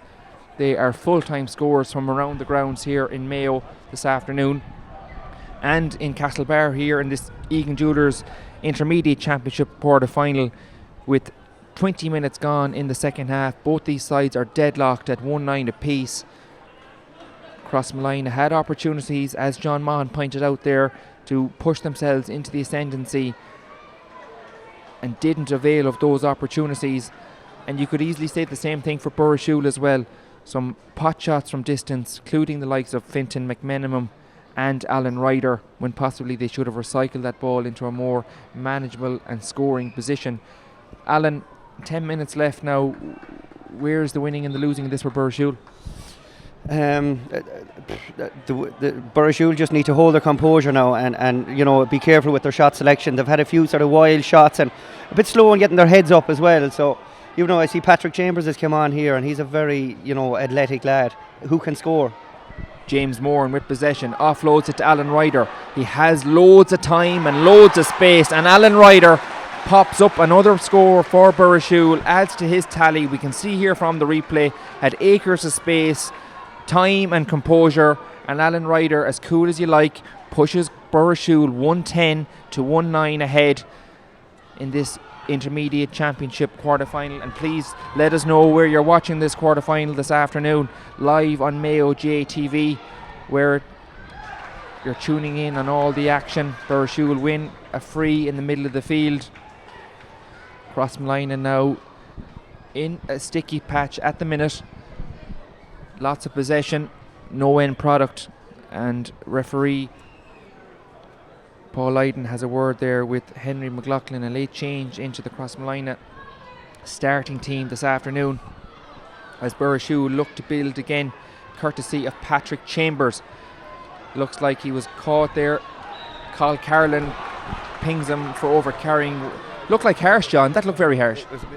But yeah, I think it is a bit harsh, but the game is in a very delicate balance now. Every mistake that's made now going down the home stretch will be magnified, but I just have to say Crossmolina have been a huge amount of possession in the second half with little return. What have they scored? I think in the second half 1 point. I mean, that's not good enough to win any quarter final, and you have to say great gutsy performance from Burrishoole. They're fighting like dogs, totally unlike the first half where I thought they were rather tame, but their tails are right up now. Burrishoole have possession back on their own half-back line as they look to build and find an opening and find a gap in the Crossmolina defence. I suppose, PJ, I'll just bring you in now from a Crossmolina perspective. They've been very wasteful in front of goal.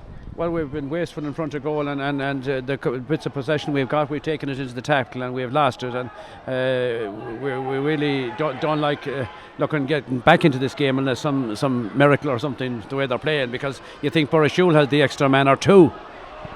Fintan McMenamin with possession. He wants to go long from distance. That shot always was tailing away to the right hand side.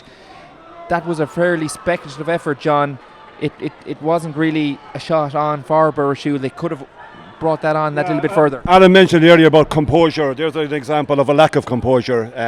With 8 minutes ago or 7 minutes ago, he just needs to settle it down. They have loads of opportunities here, and here Crossmolina the break. Let's see if they can convert one. Peter Gardner offloads it to Carl Carlin. Carlin fouled.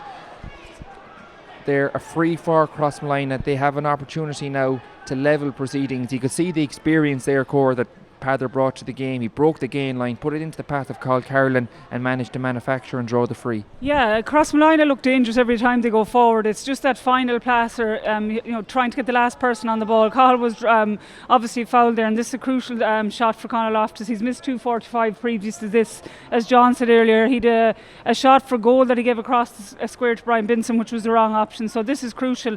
At this stage of the game, with probably 5, 6, 7 minutes to go, it's all about game management and who can, make the many right decisions as possible, and at the moment in time you'd probably have to say Burrishoole are the ones with their tails up.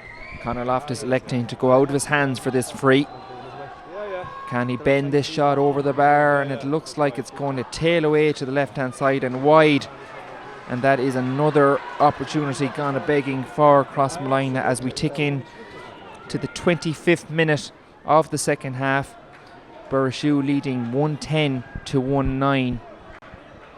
Remarkably, Crossmolina held a 6-point cushion at half time, very much full value for that lead, had the aid of the breeze in that half and used the elements to good effect, whereas the game has totally changed in the second half, and Pather Gardner, only introduced as a substitute in the last 3 or 4 minutes, wins a crucial turnover in the middle of the field. Conor Loftus puts it into the path of Mike Gallagher. Can they manufacture something to level the game? Loftus has possession, offloads it to Carl Carlin, probing and trying to find a gap.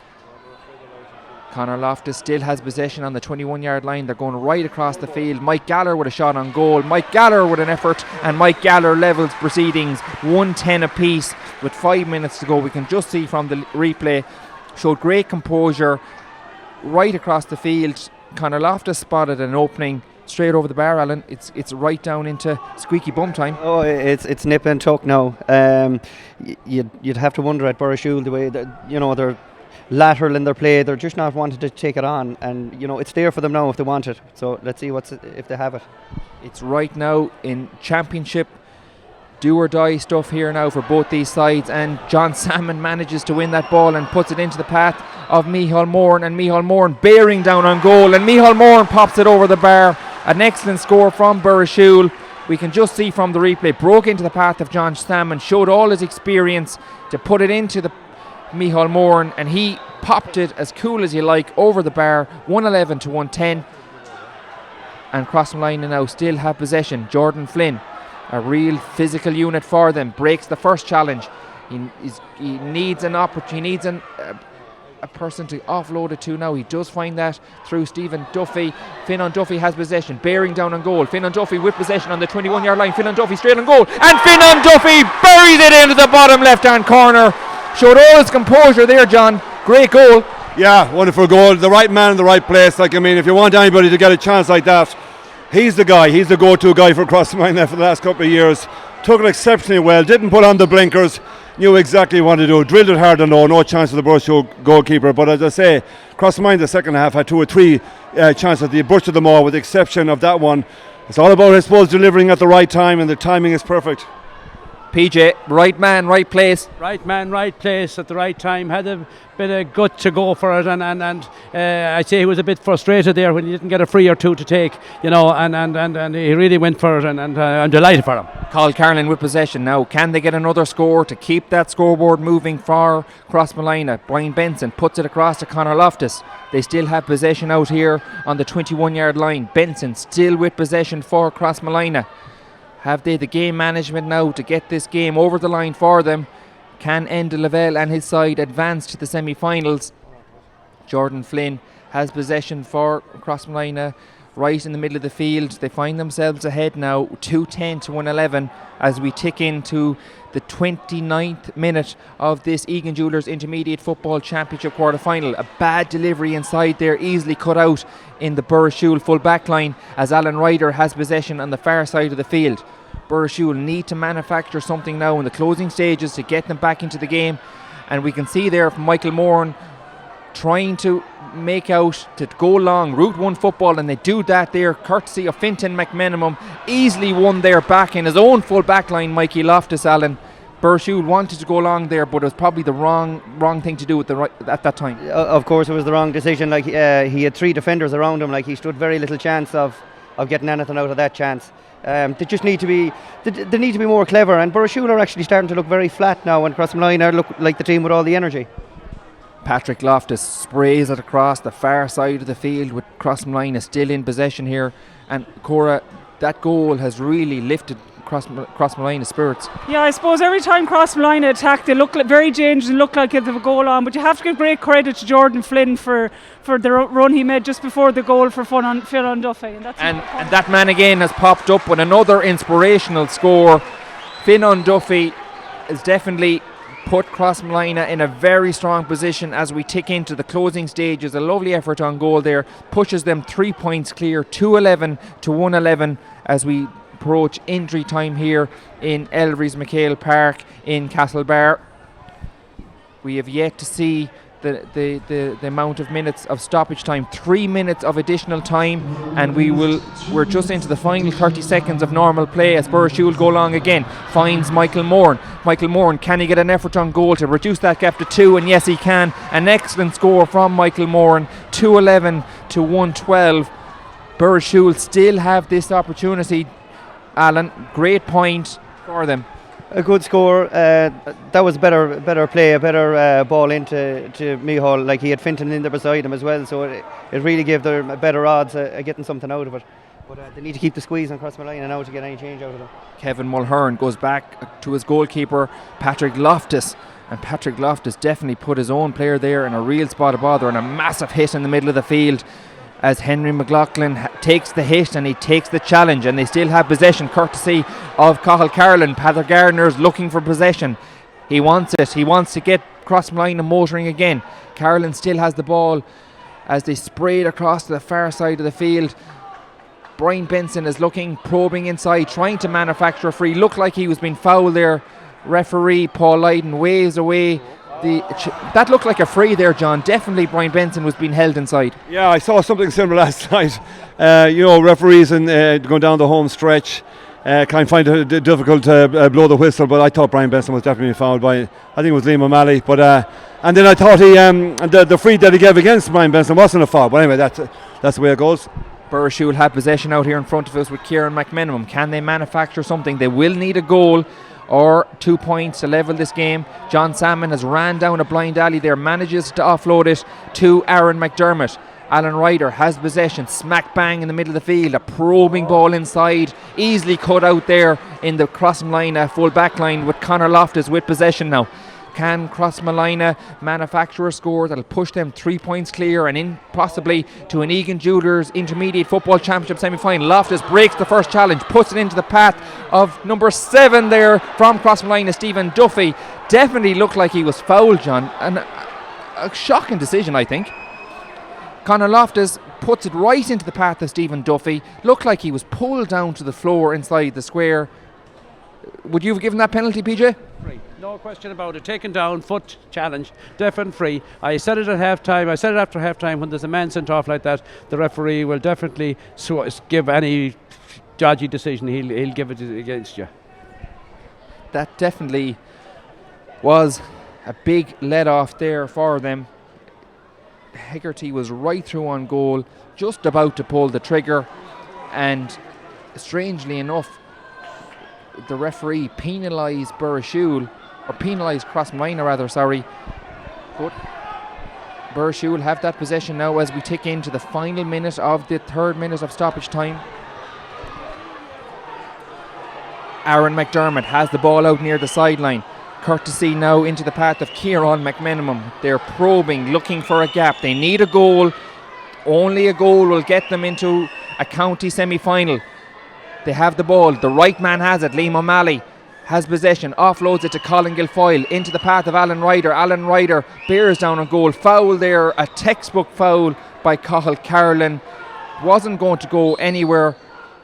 A free just inside the arc of the D, Alan. 2 points down.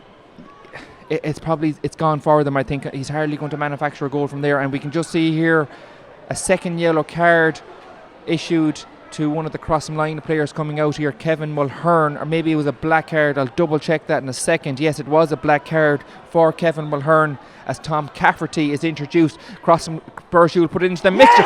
Oh my God, a goal for Burrishoole in the 34th minute of this Egan Jewelers. A quick free from Michael Moran, popped into the mixer. James Moran got his hand to it, a fist into the bottom left hand corner, and the game is over. Absolutely monumental stuff here at Elverys MacHale Park in Castlebar. Crossmolina thought they had 2 feet in a county semi-final in a couple of weeks' time, and then Michael Moran manages to manufacture a goal out of nothing for Crossmolina. PJ Hughes, where do you put that in? That is sensational. From a Burrishoole point of view, it's from a Crossmolina point of view, it's robbery at the matter end. But for Burrishoole, it's a sensational finish, and it was a good free in the first place. Nice weight on it, and Cora Staunton.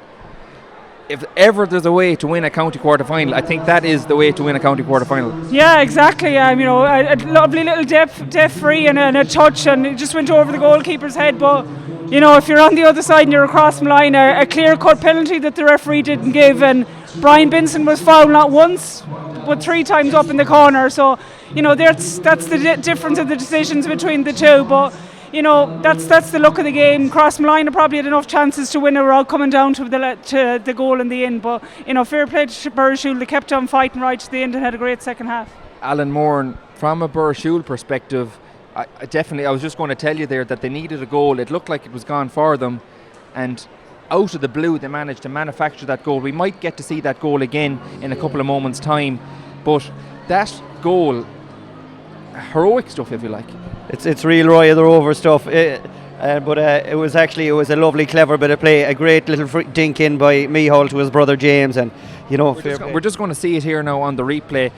Michael Moran, just a nice little deft delivery in on top of the square, and James Moore just gets his fist to it. I don't think Crossmolina would have envisaged anything like that. I don't think they planned for anything like that. I thought they were maybe waiting for MacHale to take a shot and drive it in low. I suppose they had they were ready for every other scenario, but what happened? So fair play to Burrishoole. You know, it was a last ditch effort and it pulled off for them. And I think we're going to cross down now to Angelina and John Maughan and Martin Carney. Okay, Dramatic stuff, Angelina. Oh, John, incredible. I think we're a bit speechless here at this end of the ground. Martin Carney, you were watching that second half with me, and I'll tell you, just speechless, I suppose, at the end of that. It was a fabulous game of football. Credit to both teams for making such a contest of it. Like conditions were difficult. The wind got up hugely in the second half. I thought, in fairness, in the balance of play, that Crossmolina were the better team. I thought coming up to the end, actually, they might have even had a penalty in that in there. But you've got to credit Burrishoole. They never allowed themselves to get discouraged, by conceding that late goal. And right to the bitter end, they fought and got a bit of luck at the end, and that little deflected goal, my God, it'll live in the memory with Burrishoole folk after today. It will, surely. I don't want to keep the lads because I know they want to get back. Michael Moran is with us. Michael, congratulations. Frantic end to that. Oh, it was a brilliant game to be part of, and we were a man down, and we just decided we were going to lose by 10 points or we were going to come back and win. And fair play, last kick of the game. We've had a lot of heartbreak down through the years, and I think we got the rub of the green today. So it was a great match, but hard luck to Crossmolina. I mean, yeah, you could see the devastation in Crossmolina's face, and I know, obviously, while revelling in your own win, you'll appreciate that, and you've had days like that as well. But you stuck to the task so well. I mean, we were looking at the stop clock here, and we thought time was up, but you really didn't give up. Yeah, well, we've been on the road a long time, this team, and we've lost a lot of finals, so I think we drew on that experience. And 2 points, game's never over, and we just went for it, and thank God it came through today. And another day it wouldn't have happened, but it was actually a great game to be part of, and we're delighted. For ye, obviously the next step is a semi-final. What are the ambitions? Oh, to be honest, we want to win this now. We've had a lot of heartbreak throughout the years. We want to be a senior club. That's our goal now for the year. So that's where we want to be. We're one step closer. One more match, we're in the final, and we see how we get on there, hopefully. Well, listen, I know you probably want to get back to celebrate with the lads. Enjoy it and congratulations. Thanks a million. All right, God bless. That's Michael Moran joining us there. Oh, look, delighted, Martin, and rightly so. He said it was a great game to be a part of, and they stuck to their task, as we said. Yeah. Task. I mean, the way they played, they had the benefit of a good wind in the second half, and that wind got up hugely, I think, as the game went on.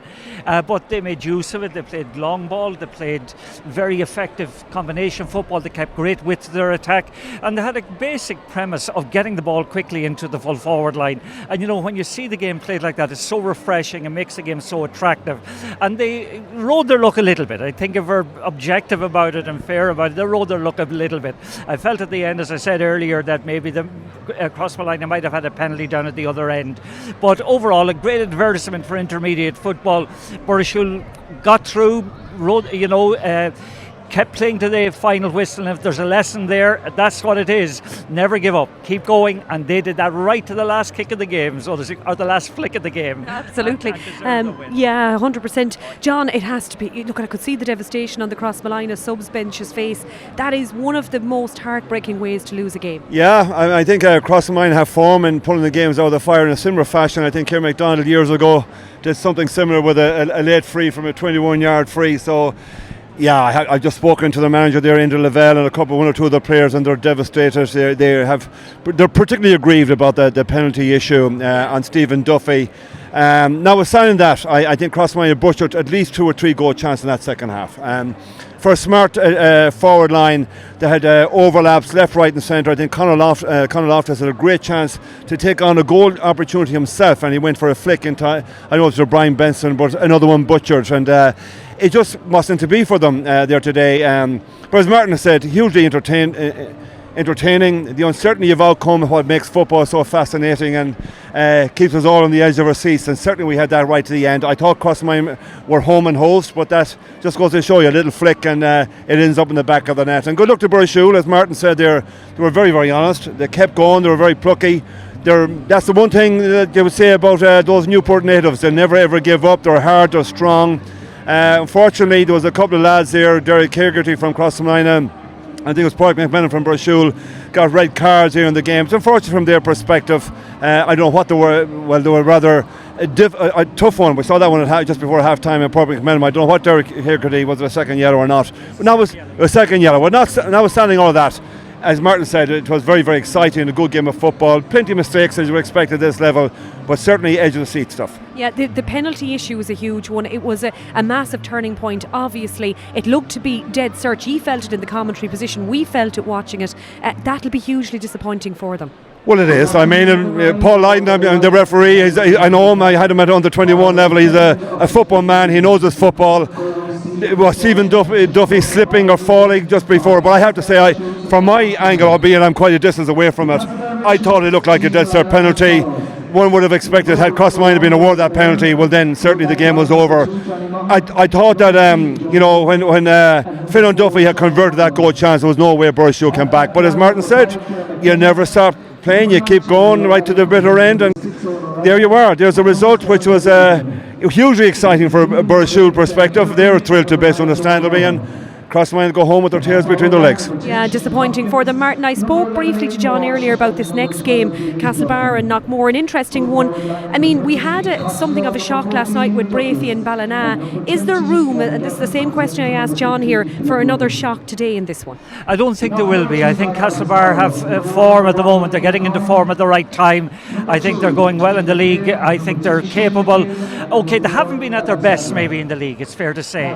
They've been a little bit consistent with games, but I still think they're capable of winning this today. If they get optimum performance from every one of their team, they're more than capable of winning this. I think by way of experience, by way of track records, they are the better team. And I think just if they can get sufficient ball to Neil Douglas in the full forward line, if Paddy Durkin can influence it to the extent that he's capable, then I think there'll only be one winner, and that's Castlebar. It'll be interesting to see actually with the absence of Owen Riley. I gather he's not playing. Who's going to come in instead of him? Will they bring in Barry Moran, for example, in midfield and push Donald Vaughan to centre back? I think Gavin Durkin is starting. Gavin Durkin is definitely starting. I just heard it announced here now.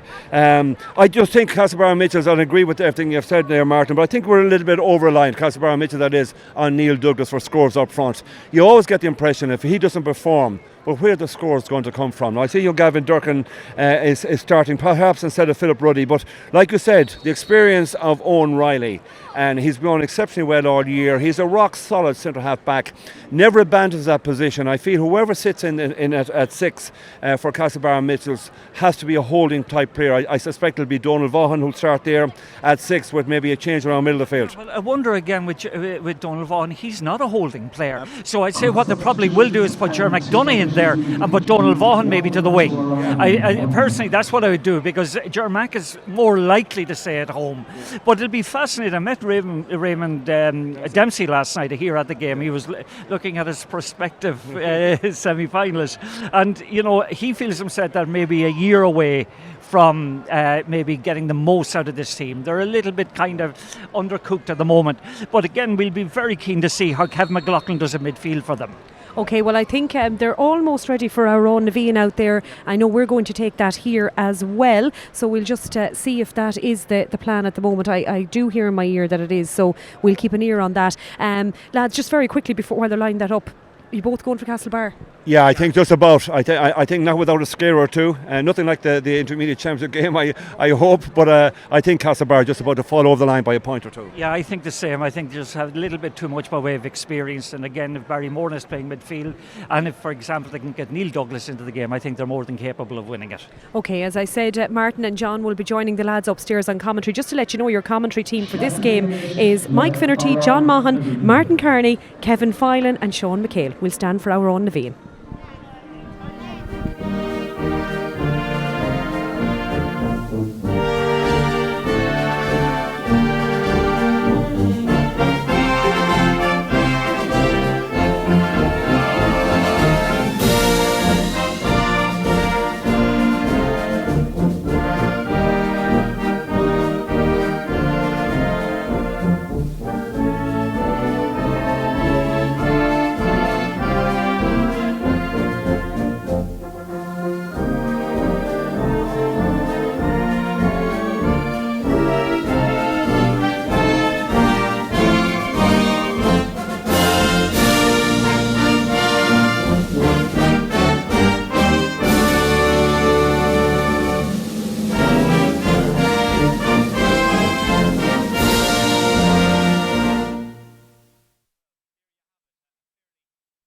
A fairly rousing rendition of our national anthem, Aron Navian, to set the scene ahead of the fourth and final senior championship quarter-final. It is, of course, Castlebar Mitchels against Knockmore here at MacHale Park in Castlebar. A very good afternoon to you, wherever you are watching us around the county or the country or indeed the globe this afternoon. All the best seats have been taken here at MacHale Park, and there's a quick look at the team lineup. Now, that's how it looks in the match programme. There are two changes to that Mitchels team.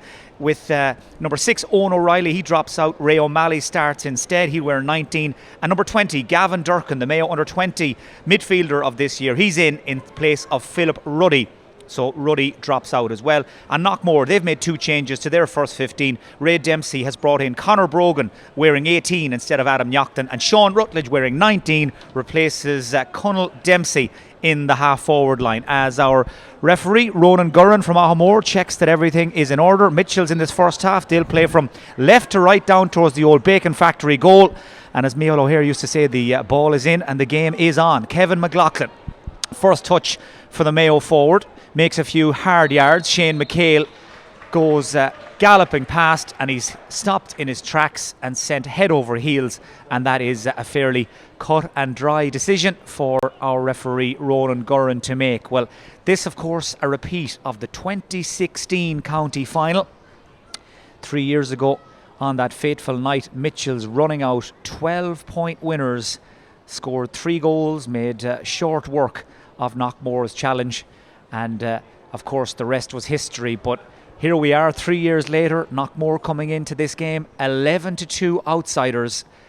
Very few people giving them a chance of beating the Mitchels and going to a semi-final, but no better men than Knockmore to upset the odds and to spoil the fun. But that first free from Peter Knockton, just underlining how tricky and strong the breeze is here in Castlebar. The breeze, by the way, behind Mitchels for the first 30 minutes. And we'll get the thoughts in a moment of Sean MacHale and Kevin Filan, our co-commentators. But that breeze, I would imagine, worth somewhere in the region 4 to 5 points, just looking at the intermediate game beforehand. It's very stiff, very strong. Knockmore on the attack. Conor Brogan, nice ball inside to Keith Rutledge. He's the Knockmore captain. Coming in at an angle here was Sean Rutledge, but I think he was moving a little too fast for his own good. Ball spilled and the danger cleared. But once again, first man to react to the breaking ball is the Knockmore man. This is Kieran King. Caught the eye on various occasions in the group stages. Put in a good solid shift, particularly against Ballintubber. That was the only game Knockmore lost in the group. Another nice delivery, just the way Keith Rutledge likes it. Out in front, referee is playing an advantage here. Rutledge fouled by Donny Newcombe, and that will be a free in to Knockmore, and a chance for us to hear for the first time today from the legendary Sean MacHale of Knockmore GAA Club. Sean, it's been quite a positive start by Knockmore. Tell us about the 2 late changes Ray Dempsey has made. Conor Brogan and Sean Rutledge both start. Yeah, it's a very lively start for Knockmore, and very pleasing one. That missing from the free was probably shouldn't have happened, but he probably amended now. Yes, Sean Rutledge is the brother of Keith Rutledge, the corner forward, one of 3 Rutledges on the panel. I don't think they'll weaken the team that significantly, because they're replacing Conor Brogan. Is just a little older than Adam Brogan, who's a minor this year, so I don't think it'll have much of an impact as of yet. Well, that's Aidan Norm that's kicked the first point of the day. You may recognise him and his name from the Mayo under-20s earlier on this season. He was a regular in Mike Solan's forward line in the team that went to the Connacht final. So Knockmore, the outsiders, out in front. Rory Byrne again kicks out to this right wing. Danny Kirby it was who won possession, and here's Kirby again. Man, of course, who played a bit of football with Mayo in recent times. Not involved in 2019. Paddy Durkin was. He plays the ball inside. Now James Durkin, his twin brother, looking for the run of Aidan Welsh, but the pass was neither one thing nor another. It just fell behind Aidan Welsh. That allowed Kieran King in to intercept. Free to Knockmore, taken by Marcus Park, over towards Sean Rutledge, also known in Knockmore as one of Desi's lads. Sean Rutledge lost the ball in the tackle, picked up a bang as well, and is just limping a little heavily as Paddy Durkin, who looks nailed on for an all-star, comes across, gets his head up and spots the run of his brother James inside. Another nice crisp delivery. James Durkin shoots, and that is wide on his own side. Kevin Filan alongside me, wearing a very fashionable pair of Castlebar Mitchels tracksuit bottoms and beanie to match. Kevin, what have you made of what you've seen so far? 4 minutes gone. Mitchels coming in today, as always, pretty much with the tag of favourites as well. Will that be an issue? I don't think so. Over the last number of years, Castlebar have beaten Knockmore in the championship. Don't think Castlebar are going awfully well in the championship so far. They haven't really sort of sparked to life yet, so today it'll tell a tale. That was Castlebar's first attack, so first half will be interesting, Mike. Knockmore started well. Interesting the matchups. Aidan Walsh picking up Kevin McLaughlin. Yeah, let's see what happens. Game still settling down. James Durkin on the ball again. He's got loads of pace, and that wasn't unlike the run and shot he took against Tipperary for Mayo in the qualifiers last year. That shot, of course, that day down in Thurles ended up in the back of the net. That one chips up and over the bar. Sides are level after 5 minutes, and he's looked very, very sharp in the first 5 minutes, Philo. Yeah, very sharp, and he looked very sharp against Knockmore as well over in Clonmorris in the first half. Probably Knockmore played a lot, had two or three guys tailing him for most of that game, but he started sharp. Castlebar starting without Owen Riley, injured, and the other change is Gavin Durkin. He's in for Philip Ruddy. That's just a positional switch. So Castlebar beginning to dominate a little bit here now. They win possession from the kick out. Here is Gavin Durkin. He's a first cousin of Paddy and James. He's a big man. He can play. Drives that ball down towards the Bacon factory goal, and that's away to the right and wide. Mitchell's lining up with a full forward line at the moment, by the way, of James Durkin, Gavin Durkin and Neil Douglas, and there's no doubt about it, if those three men can get a supply, they can do damage. Aidan Kilcoyne back at the scene of that horrific knee injury, must be 5-6 years ago now. That injury occurring before a quarter final. That day it was at Knockmore against Ballintubber. Great to see Aidan Kilcoyne back playing again. He's now Knockmore's regular goalkeeper, as that ball is won on the ground by Darren MacHale. He's wearing some strapping around his forehead. Darren MacHale obviously picked up some sort of a bang or a cut in recent days, and that's just being minded and protected, as that latest Knockmore attack just runs out of steam fairly quickly, and Rory Byrne has already taken the kick out, and the Mitchells are on the move again. Paddy Durkin standing on his own 20-metre line. Quick look up, he has plenty of options, decides to go short to Donny Vaughan. That distinctive stride of Vaughan drills the ball down the centre, right out in front of James Durkin. He's got Kevin McLaughlin for company. Marcus Park is there as well, good pressure. And Shane MacHale it was, I think, who put the squeeze on tightest, and nothing the Mitchells man James Durkin could do there, and Knockmore have the free. Sean Rutledge fouled just as quickly as he won that ball. You're watching the top two teams in Division 1 of the Senior League here as well. Knockmore at the moment sitting pretty on top of the table, 1 point in front of Mitchells. Next weekend they'll be back in league action again, with a 2-week break to the county semi-final. Remember, the winners here will play Ballahadreen in the county senior semi-final in a fortnight's time. Aidan Orme just seemed to lose his footing there as he won that ball. Possession won back initially by the Mitchells captain, Ger McDonough, and now this is Danny Kirby, or 4-goal Kirby as he became known after that those exploits in the FBD League a few years ago up in Ballinrobe. Kirby sets Paddy Durkin away, and Paddy Durkin, just like clockwork, cuts through and kicks Mitchells out in front. Well, the home side leading by 2 points to 1, and Paddy Durkin Philo into his stride very quickly. Yeah, great score. Came all about from the hard work of Ger McDonough, Shane Hopkins, Nathan Walsh getting a really good turnover on around 45 and moved the ball forward fast. Kirby into Paddy, and a good score. Talk to me, Philo, about that breeze. I mentioned it at the outset. Looking at the flags behind the goal, it's extremely strong, and you'd imagine Mitchells would have to build up quite a sizable lead at half time if they're to take full advantage of it. Yeah, you'd be saying that, definitely. Mitchells play a lot of the ball through the hand, so they're hoping to get, I suppose, shooters like Paddy. You see Paddy's playing half forward now. Get these guys on the ball and maybe be able to shoot from 35-40 yards out. But yeah, you'd want a 5 or 6 point lead, I'm thinking, Mike. Donny Vaughan trying to add to the Mitchells' advantage, taken out on his way through, and it'll take him a while to get back to his feet by the looks of things. He took a big hit, maybe more than one, as he tried to drive past a couple of Knockmore defenders. Mitchells will have a free in when the play restarts, but after a bright start, Sean, Knockmore forced into defensive mode in the last 5 minutes. Yeah, I think one of their Achilles heels positions for the last number of years has been midfield, and they seem to be trying to avoid kicking it into the centre, and as a result the last 2 kicks out have gone over the line. Still, it's early days, yes. 9 minutes gone, so I suppose it's not too bad of a 2-1 of a scoreline in favour of Castlebar. You'd imagine it's about to become 3-1. This is Neil Douglas. He's Mitchell's top scorer in the championship. 20 points coming into today's game. 11 of those from frees. And that is his 21st point, and it eases the Mitchells 3-1 in front. Martin Carney has come up to join us as well and to take in this first half. 9.5 minutes gone, Martin. Things still settling down, but talk to me about matchups maybe that have caught your eye so far. Anything in particular we should watch out for? Well, not really, I suppose. Danny Kirby around the middle of the field, I think, has started quite well. I think Sean mentioned a moment or two ago that it is the area maybe where Knockmore lack a little bit of power. They've never replaced the likes of Kevin Staunton there, perhaps. But the other thing I think we should look for is Paddy Durkin. He has started around the middle of the field. He's attacking quite a bit, as is Donny Vaughan, and they're causing Knockmore trouble on each occasion they've come through, or on the 2 or 3 occasions they've come through. Knockmore need to move the ball a little bit faster, with a little bit more width, rather than carrying the ball into tackles. I don't think they have the physical power that maybe Castlebar possess. It's a fair point. Mitchell's on the road for quite a while now. In fact, 10 of the team that starts here today also started that county final back in 2016. It's a core group of very experienced, very talented and very successful club and county footballers. Johnny Mahan here. First touch for him, Ger McDonough.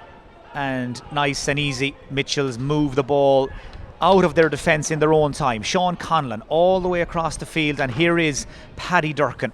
Really is different gravy at this level, Paddy Durkin. At the moment it looks like Keith Rutledge is the man trying to keep tabs on him, but you'd imagine it'll take more than one man to keep Paddy Durkin at bay. Donny Vaughan strokes that ball forward, caught by Douglas, just manages to manoeuvre himself out in front. He is one of the very best in the business at what he does, Neil Douglas. He's an out-and-out finisher. Here's Shane Hopkins.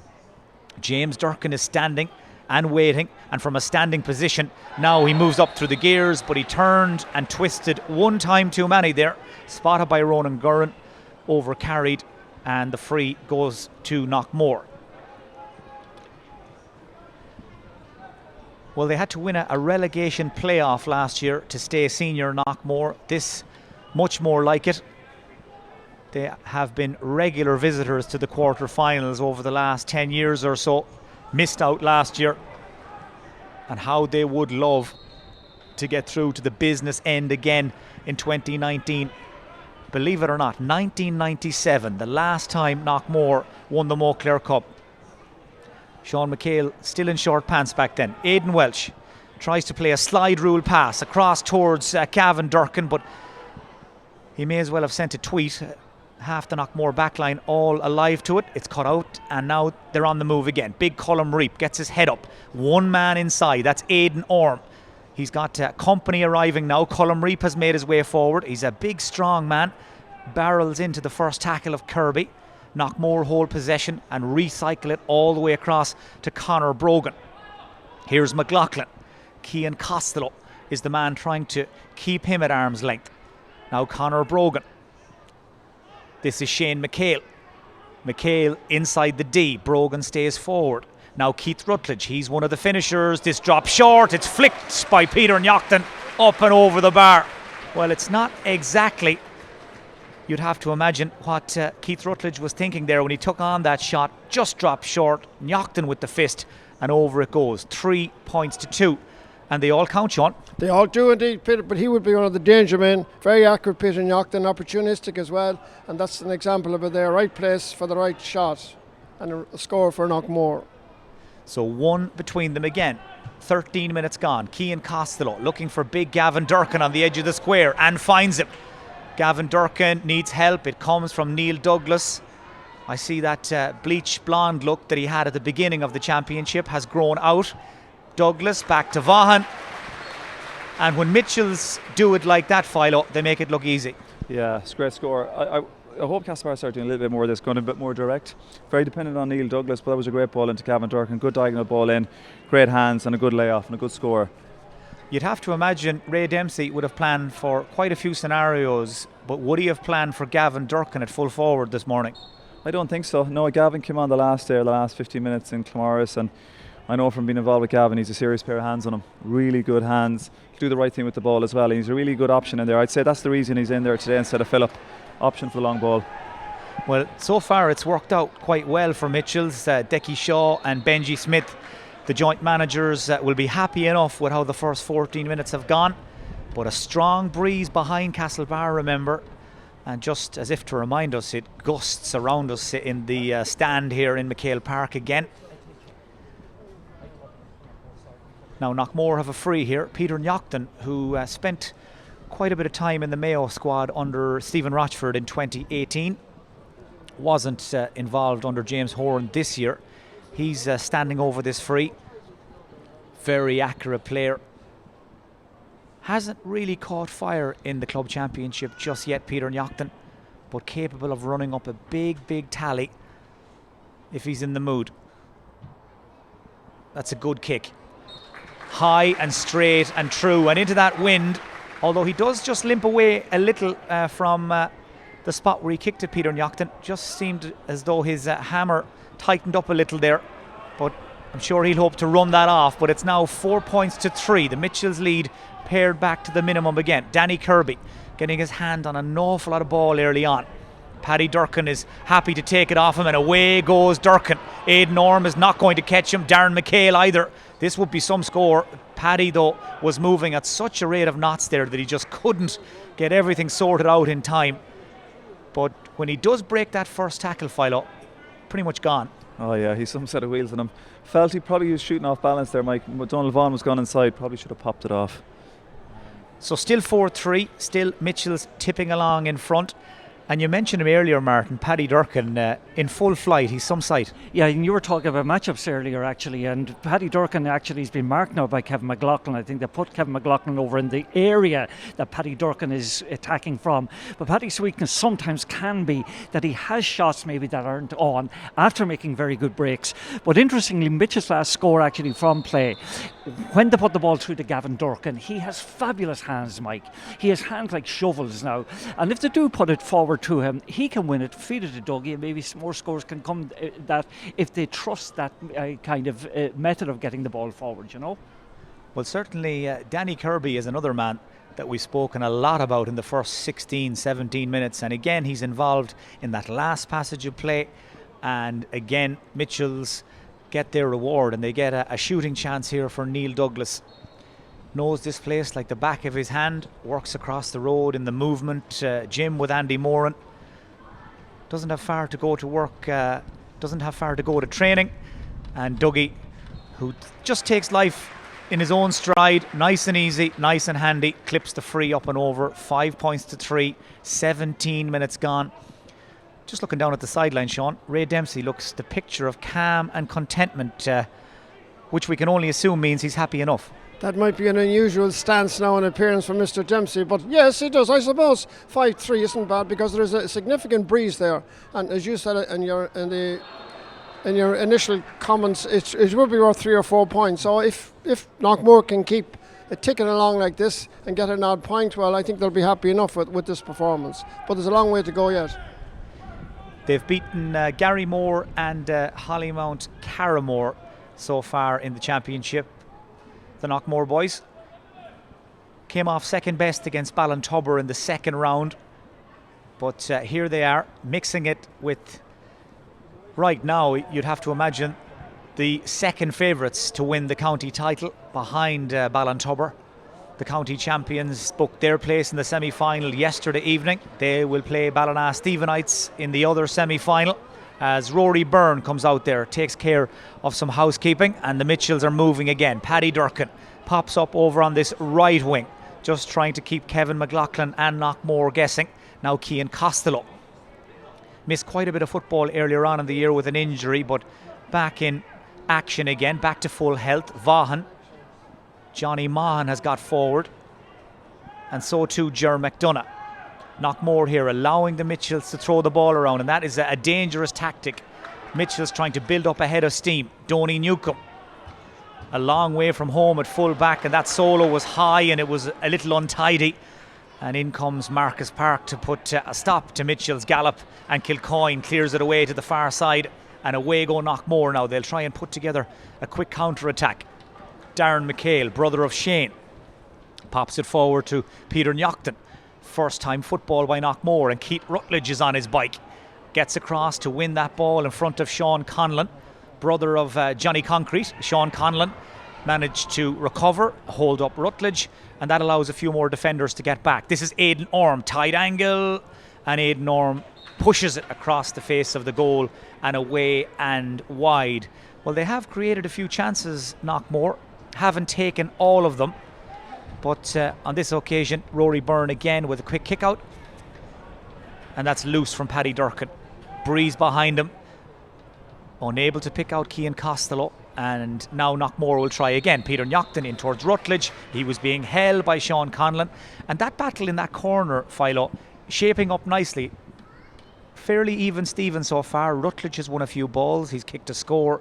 Shawnee Conlon holding his own at times as well. Yeah, it is a really interesting battle. Probably a little bit too much space for Keith, but that's because we're turning the ball over. Paddy giving a cheap ball away there, and the same thing up front. We've given the last 2 or 3, we're in scoring positions, giving the ball away. Mitchels, I say now, the management guys won't be too happy. It's going to look like it'll be a 1-point game with that breeze, Mike. They need to just clip on a few more scores, as we said earlier on. Well, certainly a very different game to what we saw here last night between Brafey and Ballina. Very different atmosphere as well. Crowd just sitting back at the moment and waiting for something to happen as Aidan Orme kicks that free across the face of goal and wide. Knockmore wide count starting to climb a little, Sean. Yeah, that's the 4th one now, and disappointing because that was a scoreable free and he should have put it over just to keep them in touch, but instead it's a wide, and Castlebar maintain their 2-point lead. Looks like all that yoga Dougie has been doing over the last few years has paid off. Stretched himself quite spectacularly there to win that kick out from Rory Byrne, and Mitchels have a platform here they can maybe build on from the back. Jerry McDonough all the way across. Danny Kirby there was practically sitting in the front row of the terrace for a moment, then all of a sudden saw the pass coming and rejoined the play again, but he's I think hopped the ball twice there. Looked like he'd gone out to grab a quick look at a programme, and then all of a sudden, Philo, he had to come back and get involved, and he didn't know if he was coming or going. Yeah, he was keeping the width, that's for sure, and he was on the chalk lengths, Mike. Well, the 2 hops from Danny Kirby means that Mitchell's attack has broken down, as has that Knockmore one. Shane Hopkins tracking back, seemed to touch that ball on the ground. Certainly that's the way Ray Dempsey saw it down there on the sideline, and that's how it looked from up here as well. But Mitchell's get away with it. Sean Conlon. Now Aidan Welch. Aidan Welch, who's been moonlighting with Castlebar Celtic quite a bit recently, as has Neil Douglas. Castlebar Celtic, who are expected to win the points today that will give them the Mayo Super League title over the road in Celtic Park. Obviously, good and all as they are, Philo, Dougie and Aidan Welch couldn't be in 2 places at once. No, and I think they would have been in trouble if they're in Celtic Park, I think, and probably Mitchels would be in trouble as well, Mike. But yeah, it'll be interesting to see how Celtic get on. I think they're waiting for that title for a long number of years, so I hope they do it today. Yeah, they've also been waiting a week or so. They were expected to pick it up last weekend, but rain stopped play in one of the other matches, and that meant the Super League trophy remained in the boot of a Mayo League official's car. But today the plan is that the presentation will be made, and I'm sure if Mitchels get the job done here as well, there may be a double celebration later on tonight, particularly for the likes of Aidan Welch and Neil Douglas. But back in the game here, that Mitchell's attempt to put something together has broken down fairly disappointingly, and Knockmore have a chance themselves now to try and engineer a move. Shane MacHale over on the far side in front of the MacHale Road terrace. Ball played across the field towards Thomas Clark. Kieran King comes in to take over. Pedestrian, Sean MacHale, is the word that springs to mind watching the last few minutes of this game. To say the least, Mike, it is pedestrian. It lacks the intensity that you would expect from those 2 teams. I don't know, maybe they're kind of weighing each other up, and hopefully in the second half. But watching this, McLaughlin, that's more like it. Kevin McLaughlin cuts through and kicks the point. But the game needs something, Martin, to get it going, and that might help. Well, I thought that time actually there was a chance of a goal there. Kevin McLaughlin took that score with his right foot, which is a collector's item actually. But overall, it's a very, very timid game. There's very, very little what you call passion in the game, and the tackling actually is very, very lax actually. Players are getting the ball very, very easy with little or no pressure being put on them, and there's a spark missing in it so far. And funny enough, I thought the way Knockmore started the game, it was going to be a right rip roar, but there's so much carelessness, dropping passes, misplacing passes, and just poor football that it's been a disappointing spectacle so far. Certainly, a lot of them, Philo, they're like men who are up early to watch the rugby, or maybe up late watching something on Netflix, because they haven't got going at all, most of them out there yet. No, it's poor fair and fairness. Execution, as Martin has said, execution of hand pass and foot pass is very poor. The standard isn't great, Mike. But yes, something could kick it off. So a goal or something or another score might spark his life. Otherwise, we might head to Celtic Park, will we? I don't know about you, Philo, but I'm on the clock here. 25 minutes gone in the first half. Maybe we were spoilt a little by what Brafey and Ballina served up here in the quarter-final last night, particularly once they got warmed up. But still a long way to go, as the lads were saying. And Knockmore, slowly and surely, starting now to come more and more into it. And Kieran King, on another foray down the field, has just won a free. I see Ronan Gurran noting the number of James Durkin. He was the player that committed the foul. And what this means is that now Knockmore and Peter Knockton have a chance to level the game heading towards half-time. And remember, Knockmore will have that strong breeze behind them for the second half. Now, Peter Knockton kicked one over from this sort of range a little earlier on, so he should have no issue with distance.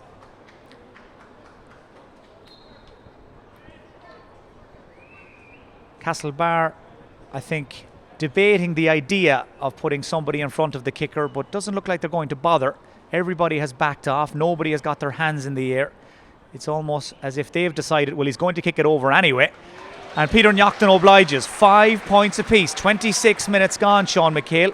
And all of a sudden, you look a happier man. Well, I'm always happy, but yes, Knockmore will definitely be very happy, because as you did say again, and we've alluded to here, there is a strong breeze. Knockmore are playing quite well. They're getting their scores, and surprisingly, their defence is holding up against what I thought was a very formidable forward line from Mitchels. But if they keep like this, and if they hold it to even to a point or two, they'll certainly go into the second half very optimistic. One of the more remarkable statistics that caught our eye coming into this game, Castlebar Mitchels haven't actually scored a goal yet in the championship this season. 3 matches, 3 blank sheets, and haven't looked like scoring a goal in the first half so far either. Now, it's an interesting stat, Philo, when you consider the firepower they're packing, but maybe it goes back to a point you made earlier, the way they're trying to play the game this year. They run the ball through the hands a lot. They're not the most direct team in the world, but no goal in 3 games wouldn't have happened in your day. Yeah, well, yeah, it is interesting the way they're playing. They seem to be trying to control all these games, and everything has to nearly go through the hand or not give the ball away. But I'm just looking at it here today, Gavin Durkin has caught a great ball inside, and yet we've only done it once today. It's it's predictable. We need to mix it up a bit. It's more bad play here now again, Mike, execution-wise. Yeah, that was a loose hand pass by Ger McDonough. It's been won by Thomas Clark, and now Darren MacHale. He's a man who tends to take the shortest route to goal, Darren MacHale. This time, though, it was blocked off, and Knockmore will try another avenue of attack. Kevin McLaughlin didn't seem to see or hear Gavin Durkin coming in on the blind side, but just about managed to squeeze the pass away. Now Shane MacHale, man who's played county minor, under 21 and senior for Mayo down through the years. Now Peter Knockton just holds the ball out in front of Shane Hopkins, takes it back in again, and Knockmore will play keep ball against the breeze and try and work some sort of an opening.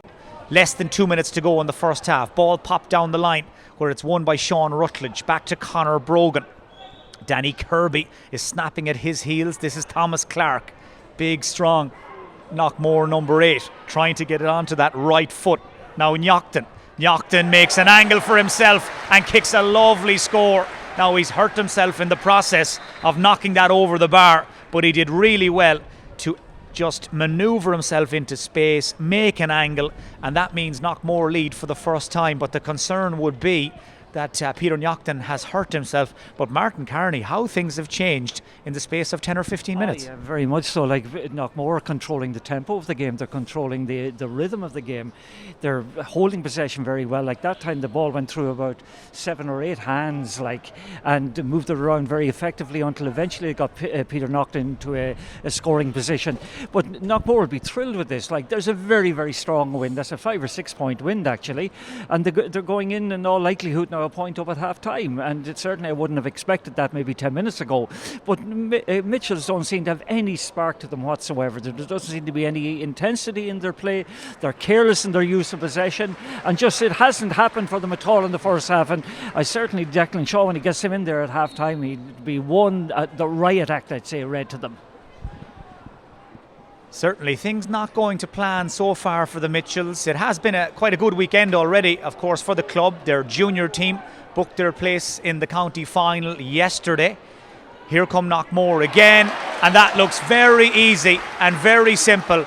Another one for Peter Knockton, another one for Knockmore. The tackling non-existent, easy to pick out the pass, and Knockton applied the finish. Yeah, but we were just making that point again. Every ball that Knockmore are winning in there, there's no contest whatsoever. They're being allowed win possession without any pressure being put on them. And if there was any point that exemplified how timid Mitchells have been in the first half, you had it there. Worrying times, Philo. Yeah, well, look, if you look at the kick out, Rory played the ball to Aidan Walsh. He was surrounded by 3 Knockmore men. So that didn't help, and I agree then inside. But a lot of the Knockmore scores have come from it's probably all the mistakes the Mitchells are making, giving away the ball. It's not Knockmore creating all these great chances. It's lack of our good play, to be honest, you know.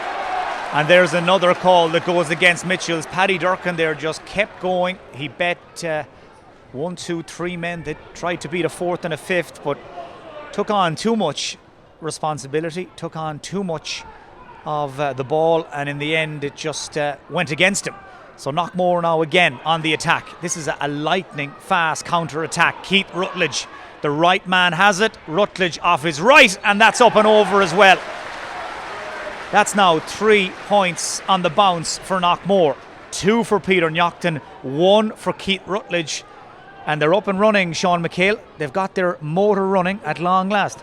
They have indeed, yes. Very, very pleased now the way they've played in the last 10 minutes. They certainly have dominated. But I'm very impressed by the accuracy of their foot passing and the way they're opening up the Mitchells' defence, which is very surprising. So that's, I think, the 5th point from play. So they'll be very happy with that scoreboard. Mitchells have gone out of it completely in the last 10, 12 minutes.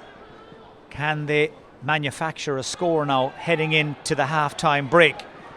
Donny Vaughan gets his head up, surveys the scene in front of him, manages to pick out Gavin Durkin. There's another example of the hands and how good they are. Did really well to win that ball. Kirby's made space, surely had to finish from there, and that's a really poor wide from Danny Kirby.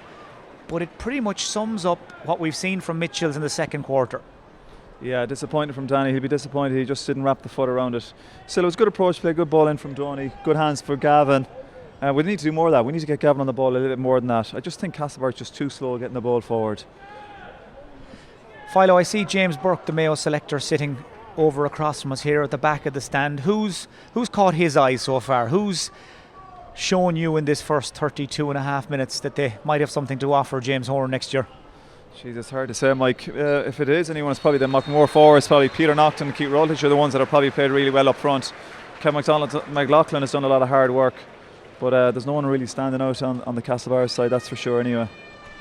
Sean, just before we hand back to Angelina, we'll give you the final say from up here in the Crow's Nest. As a Knockmore man, a 3-point lead.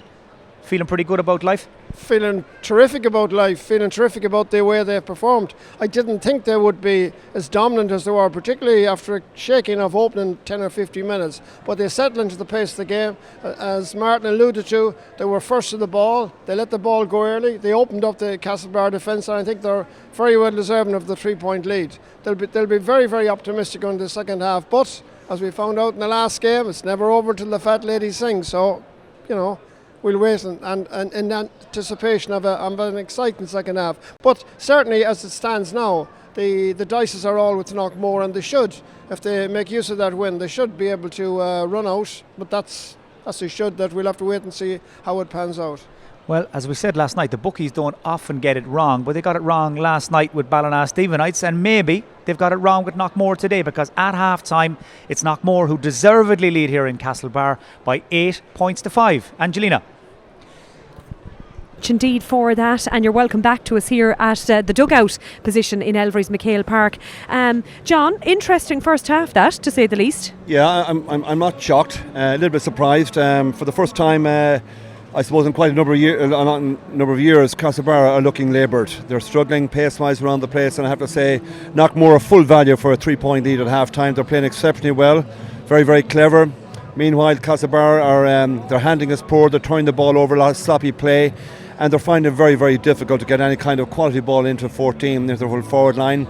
I think they need to restructure their attack. Gavin Durkin has fabulous hands, a great man to get up and win the ball. I'd love to see him anchored at 14 and Neil Douglas playing off him if Castlebar have to have a chance. But wind assist in the second half, Knockmore are certainly in the driving seat. Cora, just I suppose some of the shot selection, some of the misses Castlebar have had, they'll be disappointed with that hugely at half time. Yeah, some very, very poor shooting on Castlebar's behalf. I think Patrick Durkin has scored 2 points from wing back, and they haven't got much from the forward line. I think it's been mainly frees, so their attack isn't working at all, and it's just silly play for them. As John said, they look very laboured. Where on the other hand, Knockmore are running, driving at that defence. Kevin McLaughlin put a point over there with his right foot. Really, there was a goal chance on, and they could be further ahead. So, I would be worried for Castlebar going in. Knockmore have played against the breeze there, while it's swirling around a bit. They're going to have an advantage coming out with a 3-point lead. They're going in after playing against the wind. It's superb, and Castlebar don't look like the Castlebar of old for sure. John, is it maybe something that they'd shake off at half-time, kind of a bit of a fatigue? As you said, they look laboured in some of their play. They'll have to take a different approach, that's for certain. Yeah, Anthony, I don't think so. I've watched them, as I say, a couple of times this year in both Championship and League, and they look like a team that's on the slide. They've been a long time on the road, and they're looking very, very leggy, heavy-legged, struggling pace-wise. Like Donald Vaughan, they don't have the legs anymore. Ray and Jeremy McDonough, around the park, they're just laboured and heavy-legged. And I would be seriously concerned if I was a Mitchels man, which I am, but I would be very, very worried. I'd have to say Knockmore are full value for that 3-point. As Cora said, that 3-point lead. They're looking exceptionally good. They're very sharp, and Peter Knockton up front, albeit he's playing in the inside line most of his football. He scored 2 fabulous points from playing, 2 from frees, and Keith Rutledge is a threat as well. They're just very, very sharp and quick in their forward line, a lot better than Castlebar and Mitchels. And meanwhile, defensively, they're very structured, very organised, and I have to say, Castlebar are not posing the threat that I thought they might. Just from a Knockmore perspective, Cora, as John and yourself have both said, they're worth that 3-point lead. What will they need to do to cement that, though? Because again, you're going to have experience from Castlebar Mitchells coming into play here in the second half. Yeah, I think Knockmore experienced enough as well going into the second half. I think it's all about game management now. A bit like in the intermediate game, you just have to manage the game. When they get their shots, the shots are there. They're going to need to convert them. There is a win there, and they have people in their inside line. John said if they can get into them and keep getting the scoreboard ticking over, get the points. But they're winning around midfield as well, and just simple football. Knockmore, they've been around the stage as well, while Castlebar probably have been longer on the road. They've been in many county quarter-final, semi-final, and they have experience. Guys like Kevin McLaughlin, their captain Keith Rutledge, they've loads there, but it's to manage the game. I do think Mitch, they're going to need a goal at least to get back into this game. So defensively, Knockmore are doing very well, and more of the same in the second half. You calling it at this stage, John? I have to say, I can't see Knockmore being beaten. That win is worth certainly 3 or 4 points for them, and I wouldn't be one bit surprised if they pull away. Castlebar and Mitchells, as Cora said, need a goal or two. I would be throwing Gavin Durkin in at 14 and bombing in a few aerial scuds down top of him and hoping to get a break off those. But I have to say, it's all to play for Knockmore right now. Cora, would you be on the same line of thinking? Yeah, unless Castlebar can come out and show something, unless the likes of Patrick Durkin and James Durkin and driving from that half back line, they are going to need a goal. I suppose we did see at the start of the second half an intermediate goal, a couple of high balls in, and they could get a goal back, but it is going to take a lot. It's going to be a big effort for it to get back. I'm with John. I think Knockmore have this one. Okay, guys, we'll hear lots more from you. Thanks a million. Jane, you're welcome. It's lovely to meet you, because I've heard, and I'm sorry, I don't know. Well, I'm so sorry, Tim. Listen, you're welcome. I would have known you in my previous line of work with Midwest, and you're a huge Mayo supporter. You're here today. You're obviously at home in Elverys MacHale Park, so watching and enjoying the club football. Yes, it's nice to be here and see the club football. We're actually coming all the way from Florida. Yes, and we help with the graphics that they post on the Twitter and the Facebook. So it's a whole family affair. Our daughter does the pictures, and I do the text, and Tim does the proofreading to make sure it's all spelled right. Well, and how good are they at that, Tim? They're very, very good. They're very good. I don't have much to do on the proofreading. And I'm really glad to be here today. We got two evenly matched teams, and we're going to have a great second half. Jane, when did you arrive in? We got in last weekend, so we brought some of the sunshine with us, but it didn't last too long. But we brought some sunshine from Florida. Listen, as I said at the outset, you're huge Mayo supporters. So for people out there who don't know, where do your connections lie within the county? Our connections are in Bal, in Swinford, and the Ballintubber O'Connors. So that's why we're always cheering for Ballintubber. Those O'Connor, people might be aware of those O'Connors a little bit, I think. Yeah, absolutely. And Tim, have you connections here as well? My connections are in Bal and Swinford, and the Ballintubber, of course. But that's where my connections come from. So do you? Sorry, Jane. And Tim just got his citizenship. Oh wow! Got my citizenship through heritage through my grandparents. My grandfather grew up in. He was born in Swinford and grew up in Bal. And it was really great to be able to do that for the family heritage. Oh, that's an amazing sort of a thing to do. Do you get back often? I know you follow the game so closely. We try to in May and September, and in May our daughter Peggy always comes with us, so she's at home watching today. So phenomenal stuff. You're what, Tim? Do you think connect? I know you obviously have the blood connection, but what is it about Mayo that keeps you connected and want to keep that connection so strong? Well, the first time that I came back to Ireland, it was a very deep feeling, a connection that was the air, the soil, the entire connection. And the best part of all of Ireland is the West. The West is best. There's no question about it. And Swinford and Bal, and we've been all over Mayo now.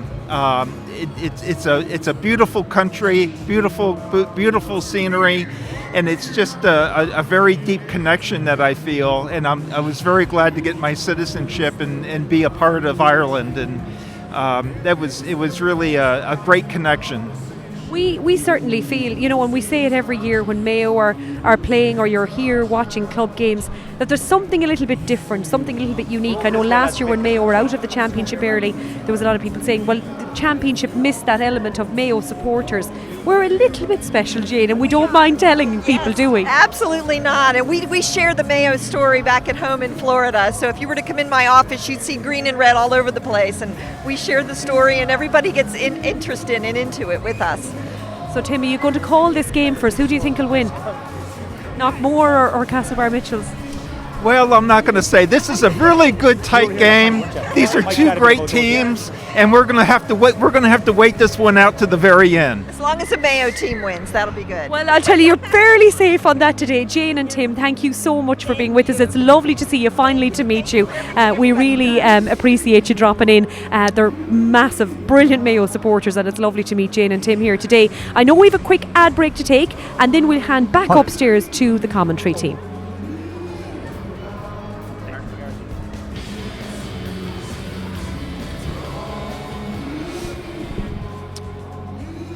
Yes, thanks very much, Angelina. Great to hear from Tim and Jane. I'm sure Tony and Mary O'Connor have the kettle on out in Cranmore, expecting them to visit afterwards. There'll be a big chat about the upcoming county semi-finals. I see Martin McGarrity from Ballina sitting down here in front of us.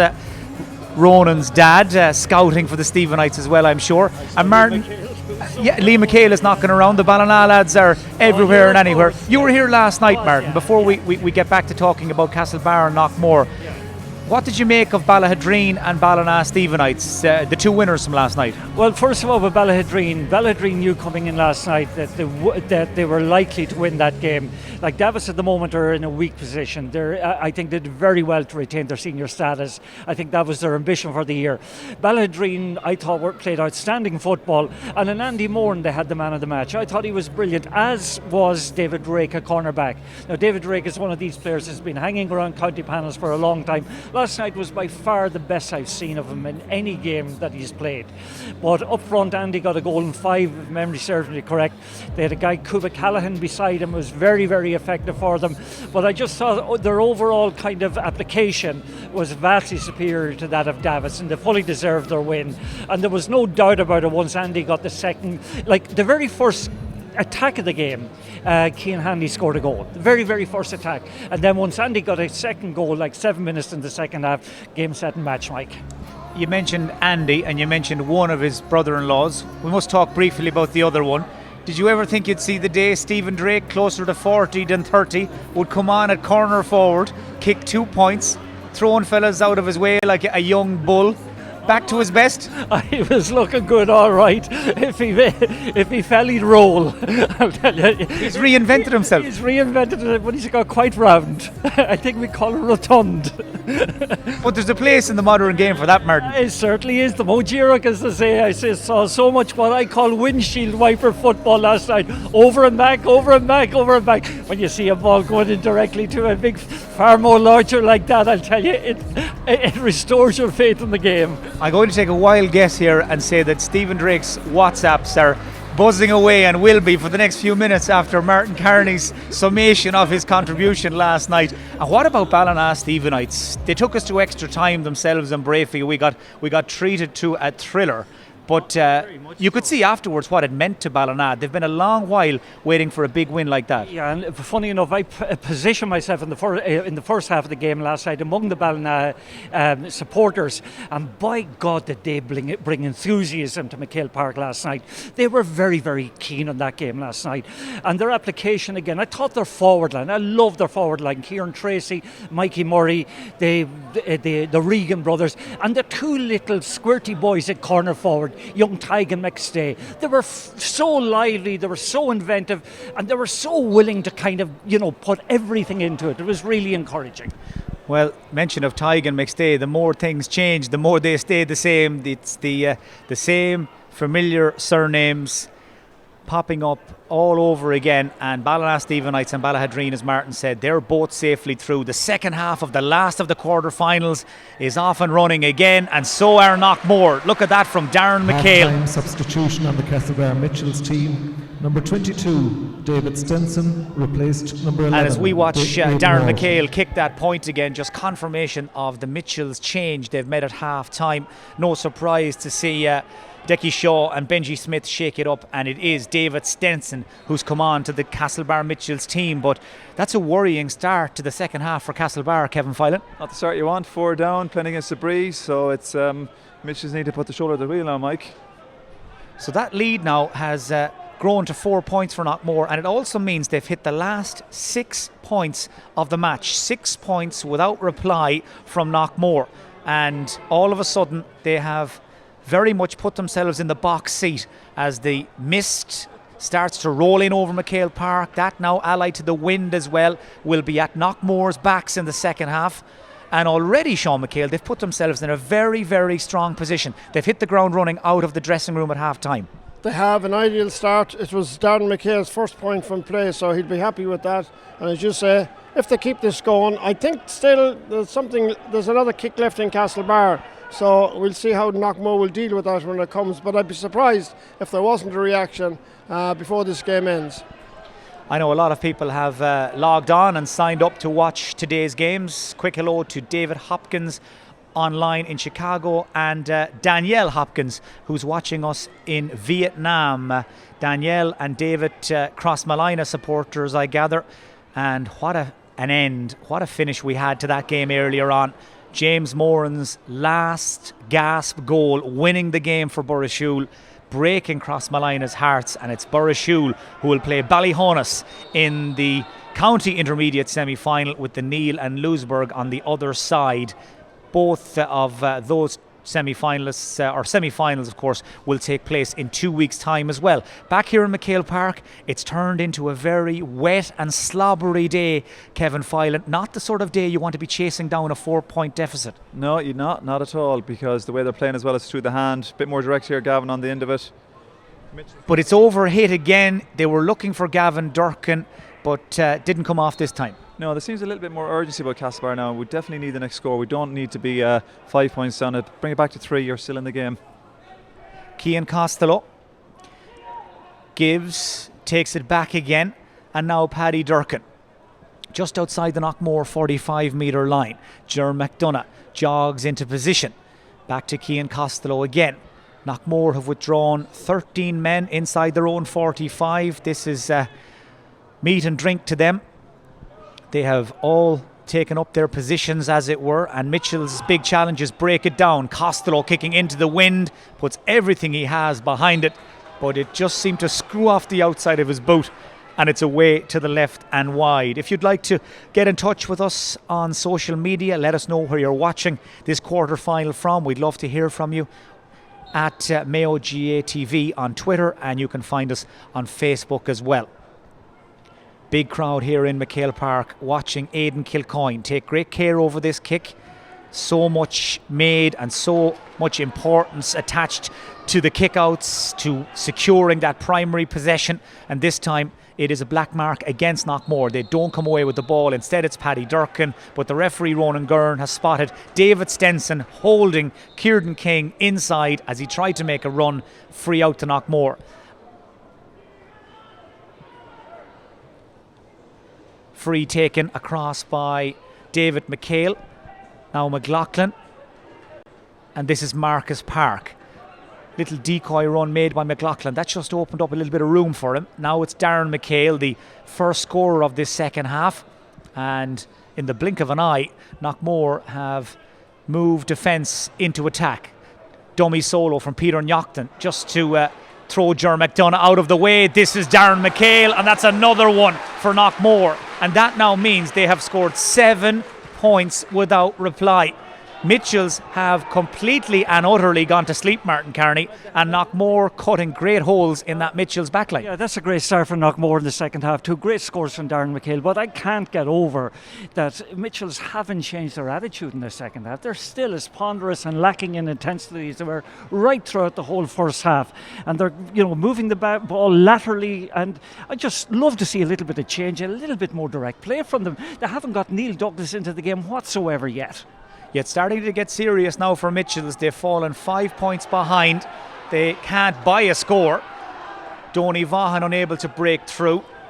Paddy Durkin takes over, and now Cian Costello. They're trying everything in the book to open up Knockmore, but it's just not happening for them. Donny Newcombe there seemed to collide with Costello initially. Now he's picked out Ray O'Malley. There could be a goal chance. Dougie's inside. Dougie with the flick, and it's up and over the bar with Aidan Kilcoyne backpedaling. It is Castlebar Mitchell's first score in about 15 minutes, possibly more.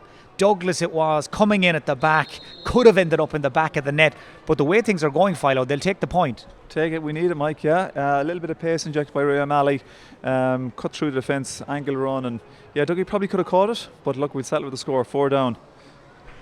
Little bit of activity on the bench here. John Glavey has got his hand in the air. Shane Hopkins is being taken out, and Fergal Durkin, very experienced clubman, Fergal Durkin, he's in. 6.5 minutes into the second half. So that now means Mitchels have replaced 2 of their starting forward line, and that just underlines how they've been misfiring up front in this game so far. Colm Reap with a mistake there. An unforced error. Paddy Durkin, he's one man that is trying to make something happen for Mitchels, and he is currently in 6th gear and driving up the centre of the field as Fergal Durkin plays it forward to Neil Douglas. Player coming across to challenge is Alan Stadler. Douglas shoots, it's up in the air, it's a Gary Owen, it's going to carry into the wind and away to the right and wide. Well, it was a shot to nothing as it turned out. But it has been a feature of Mitchell's performances and results, Philo, throughout the championship so far. I mentioned earlier that they hadn't scored a goal, but they haven't been running up big tallies either. In fact, I think 11 points was all they could manage against Aghamore. It has been a worry, it has been a concern, and it has carried over into this quarter-final as well. Yeah, possibly. Yeah, the best game, the best bit of football they played was against Westport in Westport the very first half. They looked really good that first half. They only scored 3 points in the second half. Aghamore were very defensive, but look, the leaders are going to have to stand up today. The likes of Donny Newcombe, Danny, all these guys to see what they have, but they're up against it. Well, that was a fairly blatant tug of Donny Newcombe's jersey by Keith Rutledge right in front of the referee Ronan Gurran, and won't be a surprise to see a yellow card being shown here. Keith Rutledge, the Knockmore captain, I think he had his mind made up. Donny Newcombe was not going any further, and he takes the card, he takes one for the team, and it will be a free in to Castlebar Mitchels and a chance for Neil Douglas to try and reduce the arrears. He has helped himself to a few points already today. Neil Douglas had 2 in the first half, 1 already in the second, and this, if it goes over, will be point number 25 for him of the championship, and over it goes. Just gets that scoreboard moving again, 10 points to 7. But as we look down at the Knockmore management team, Sean MacHale, what's going through their minds at the moment? How's Ray Dempsey and company assessing things, 9 minutes into the second half? I think he'd be happy enough with how the game is panning out. The defence, I think he was very pleased with. Young King is playing very, very well there, as is Marcus Parks. If they can keep the forward line of Castlebar at bay, they stand a very good chance. But as I said, with 20 minutes left, there's still plenty of time for this game to take a few different twists and turns. 20 minutes to go, 20 minutes between Knockmore and a huge shock and a place in the county semi-final. Remember, they will play Ballahadreen, or the winners of this game at least will play Ballahadreen. Knockmore 11-2 outsiders to win this game coming in, and this latest attempt to get an attack going has come to a fairly sudden halt. Castlebar Mitchels now on the attack. Paddy Durkin, one man up top to aim at. That's Douglas. Makes his break to the left corner. He's got Alan Stadler for company. James Durkin arrives to help him out. Instead, he lets it back to Cian Costello, and Costello back to Donny Vaughan. Vaughan takes a touch and a second one. Ger McDonough makes his move in off the right wing. Here he is. Comes off the soft shoulder of Peter Nyochton. Still going. Pulled back. And Ger McDonough has won a free in for Castlebar Mitchels. Well, against the wind, that tactic we spoke about during the first half, Philo, it tends to pay off for Mitchels. Working the ball through the hands, coming off the shoulder, running at Knockmore, and that's now the second or third free they've won since half time. Yeah, they're biting into the lead. Yeah, Mitchells are predominantly going through the hand with it, but a really good turnover here down in front of us. 3 or 4 Mitchells fellas really energising the rest of the guys, and they're chipping away at the lead. Dougie should stroke this over back to a 2-point game, Mike. Yeah, it was out to 5 points, that Knockmore lead. If Neil Douglas can hold his nerve here and knock it between the sticks, well, then it's got a whole lot more interesting with 19 minutes to go. Douglas off the floor and over again. Really has got his free taking and his shooting in general off to a pretty fine art this season. In fact, at times he's been keeping Mitchels ticking over almost single-handedly in some of their games in the group, as Decky Shaw and Benji Smith make another change. They're bringing in Neil Lydon. They're taking out Cian Costello, and a man like Neil Lydon brings an awful lot of experience on a day like this. Yeah, good call. I think it's a good call. Neil Lydon is a man that takes scores as well. Cian is probably more used to setting the play up and bringing other fellas into, but Neil Lydon will be a man that'll be able to kick a score as well. I think it's a good call. Well, he's gone straight into centre forward. He's being marked by Kevin McLaughlin, who's at centre back now for Knockmore, as Kilcoyne goes long, right down the middle, caught by Shane MacHale. No better man to win a dirty ball. Pass forward, releases Nyochton. One touch. Well, we told you in the first half, if he's in the mood, if he gets out of the right side of bed, he is different class, and that's as good a score as we've seen all day. Solo with the left, finish with the right, 11-8 to Knockmore. Yeah, that's a great point from Peter Knockton. That's his 4th from play, and 2 he's got from free. So he's certainly on song today, and he would be one of their key players, key scorers for Knockmore. So when he's playing well, as you can see, they're doing well. Now a quick counter from the Mitchells. Vaughan to James Durkin, sets his feet and guides it up and over the bar. Well, this game has improved, Martin Carney, immeasurably since half-time. I think so, yeah. And what I noticed about Castlebar Mitchells, they've been winning the breaks around the middle of the field from the kickouts, and they're getting Vaughan and they're getting Paddy Durkin a little bit more into the attack. But I think what we've noticed about them over the 12 minutes, they've let the ball maybe in that little bit earlier also than Neil Douglas. He's been in possession more in the first 12 minutes of the second half than he was throughout the entire first half. But at the same time, if Knockmore, as we saw a moment or two ago, can get the ball around the middle of the field, get it forward, they have the guys who can actually finish off moves for them. Well, I think every team these days has their very own silver fox, and Knockmore have just brought in their version. Kieran Langan in off the bench for the last quarter, and Colm Reap is the man who's been taken out. Very few club footballers in Mayo have got as much experience and as much big game minutes as Kieran Langan, but he's in now for the last 17 minutes or so. Latest scoreline to tell you about in the Intermediate Championship relegation playoff. It's Island 80 who lead Shrewd Glencorrib by 1-6 to 3 points. In the other Intermediate relegation playoff today, Swinford beat Ballinrobe 10 points to 5. This is Ray O'Malley, and that's another one back for the Mitchells. Well, he doesn't score too often, Ray O'Malley, so he's not going to forget this one in a while, Philo. No, good score from Ray, probably one of the most underrated footballers Castlebar has, but a really nice score, brings it back to a point. Mitchell's beginning to move a little better up front now, more movement from the lads when they're in the Knockmore half. Yeah, 16 minutes to go now, and it is hanging in the balance. Aidan Kilcoyne has got an issue down in the Knockmore goal, just not happy. I think something is giving him a bit of bother, and let's hope it's not that knee that's an issue, that infamous knee that he damaged here against or before the quarter-final against Ballintubber a few years ago. But Sean MacHale, let's take stock, let's catch our breath midway through the second half. 1 minute you're sitting back and admiring a 5-point lead. Next thing you know, you're sweating and you're only a point up again. I was just saying that to you before the break. It's not over till the fat lady sings. Castlebar are very much in this game now. The breeze maybe not as significant as it was just before the break because there's a slight drizzle as well, as you said. But still, as Martin said, if Knockmore can get a supply of ball into the likes of Knockton and the other forwards, I think they can still hold on and get a win. But it's a bit to go yet, and we're just halfway through this half. I see Ray Dempsey is going to roll the dice, not once but twice. He's bringing in Adam Knockton and Connell Dempsey, and he's taking out Thomas Clark and Sean Rutledge. What do those changes tell you about what Ray is thinking at the moment, Sean? I think, Sean Rutledge didn't really get into the game, so this is Connell Dempsey. He's a young player. He has scoring ability, he has pace, so he should add to that, to the attack for Knockmore. Likewise, the centre field, I think Clark had a reasonable shift in the first half, so he was due a change there. So game restarts. Aidan Kilcoyne has been attended to, and away we go again. Remember, if it was to finish level, we would have another batch of extra time. Hopefully Sean and Philo haven't left the spuds boiling in Knockmore and Castlebar.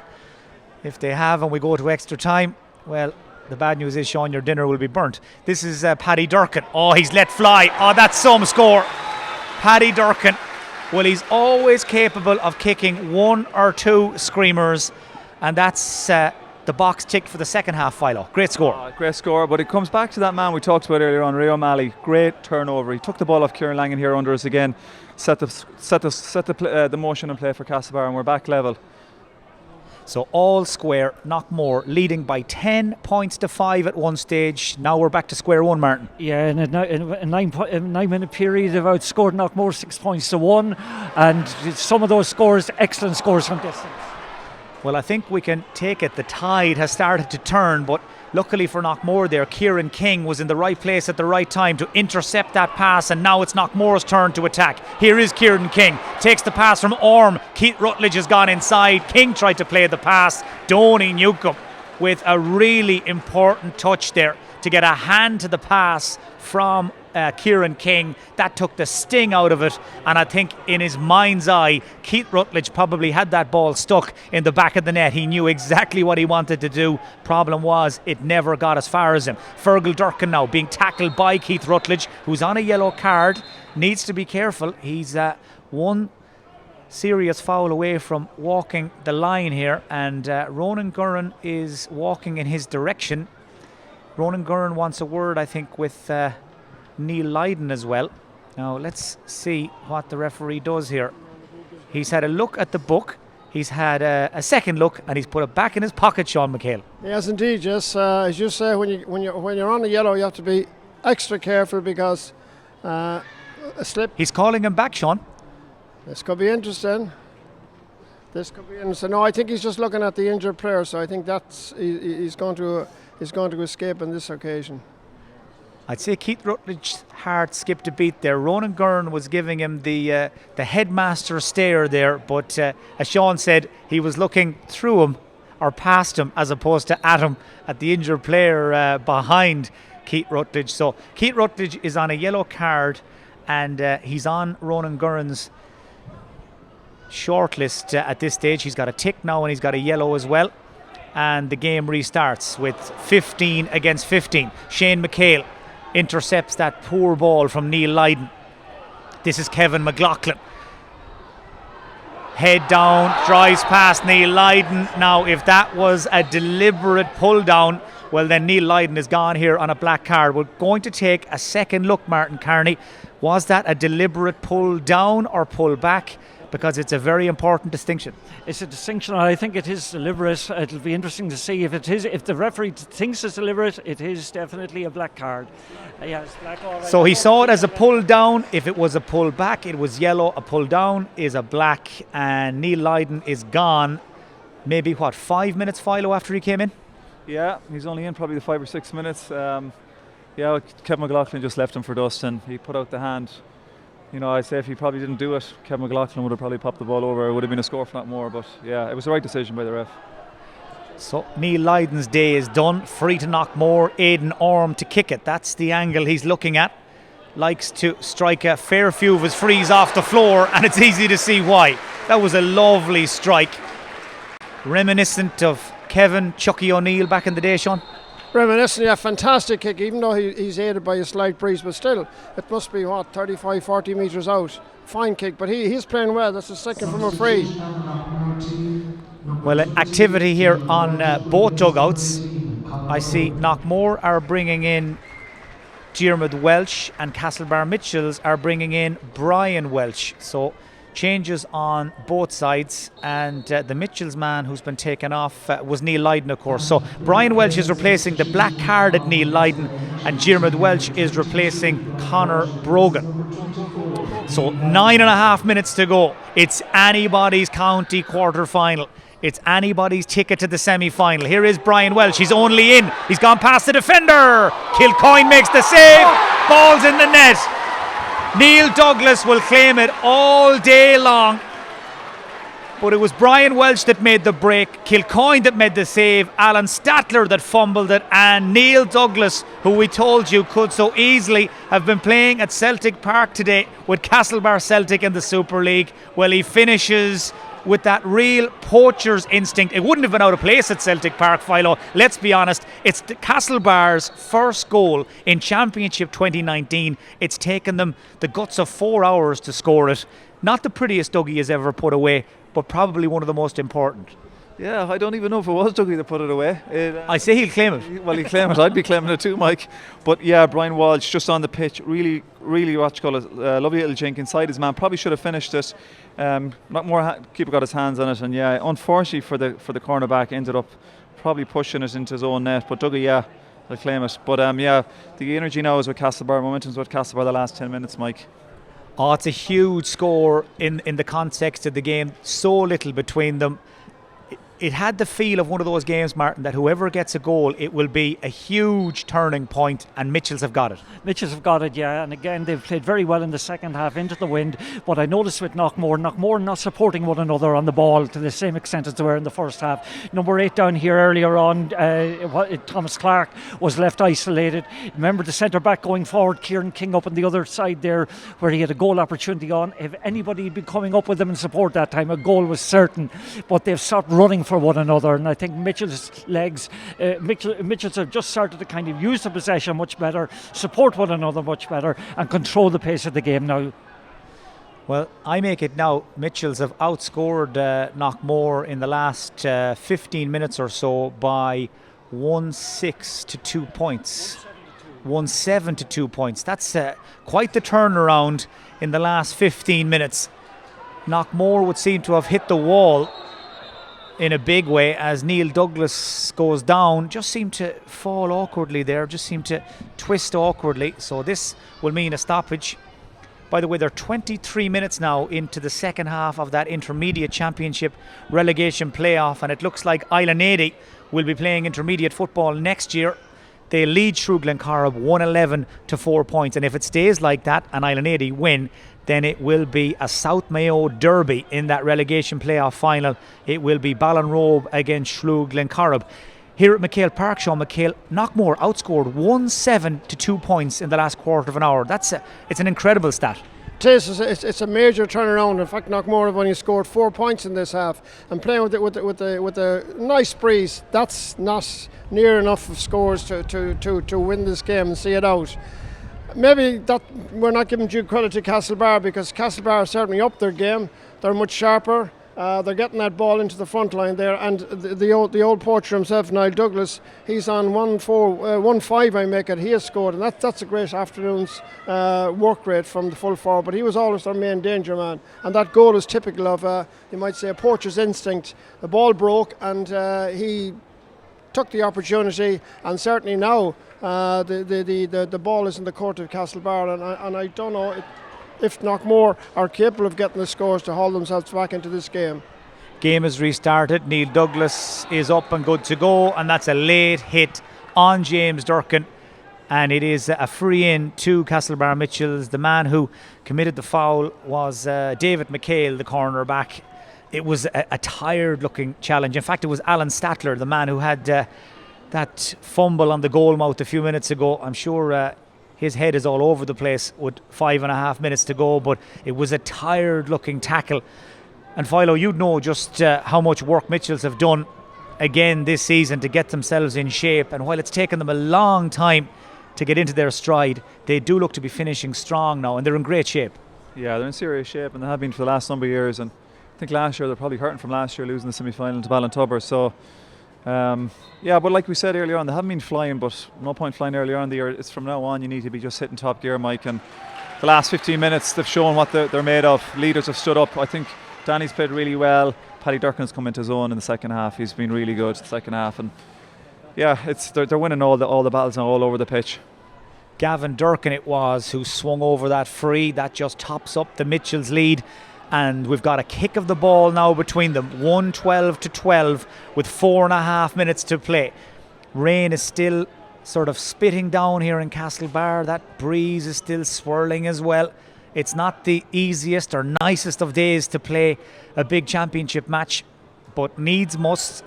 And at the moment now it's Knockmore who are trying to chase down possession of the ball, and it is Castlebar Mitchels who are looking very comfortable in possession. It is amazing the difference a goal makes in a game like this. Over on the far side, it's Johnny Mahan.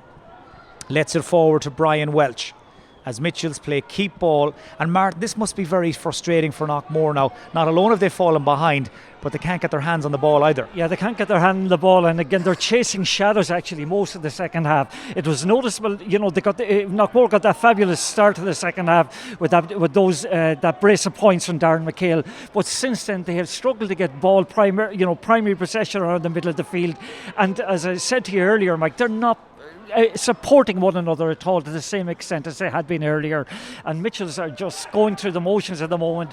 Everybody is anxious to get the ball now, whereas in the first half they didn't seem to kind of have that same urgency at all. Well, that passage of play, as you will have seen, is still continuing. Mitchels now must be heading towards a couple of minutes in possession of the ball. Look very comfortable. They're all good footballers, of course, Philo, and they could do this all night if they're let. Yeah, and the trick here now is what trying to do is get more out the pitch, create a bit of a space inside and try and get a score. No point in turning the ball over now, so yeah, they're just going to draw Knockmore out and try and create a bit of space inside and get a score. Well, it's all very Champions League on a Tuesday night. This from the Mitchells, just passing it around, as Philo said, trying to suck Knockmore a little further out the field, wait for a gap to appear. Sean, there's nearly enough time for you to check your Twitter account there, see if there's anything, if you've got any notifications worth telling us about. Yes, it is. But as you say, Mitchells are certainly dominating this now. They must have possession for the last 2 minutes, and they're still holding it. I'm very tempted to ask Sean MacHale to tell us one of his legendary short stories, and just as I say it, Mitchells have lost the ball. Now this could be costly. Keith Rutledge to Kieran Langan, but just as quickly as they'd lost it, they've got it back again. Donny Newcombe comes to the rescue. Well, when it works, it looks great and we all sing its praises, but Philo, when it breaks down, there's some panic. Stop. Fergal kept soloing backwards, Fergal Durkin, and actually he passed the ball into Paddy that probably wasn't on, and Paddy lost the ball, and next thing it could have been a goal for Knockmore. They need to just get the ball up the pitch and get it inside to the guys again. Well, if that ball had ended up in the back of the net, I would not like to have been Fergal Durkin, that's for sure. But that was quite an incredible passage of play, where the Mitchells just threw the ball around among themselves. Knockmore just chased and hassled and harried fruitlessly for the most part. But Kieran Langan, I'm sure for a moment there, must have thought, I'm in, we're in. But the gap closed just as quickly as it opened up. But worth remembering, there's still just one kick of the ball between them.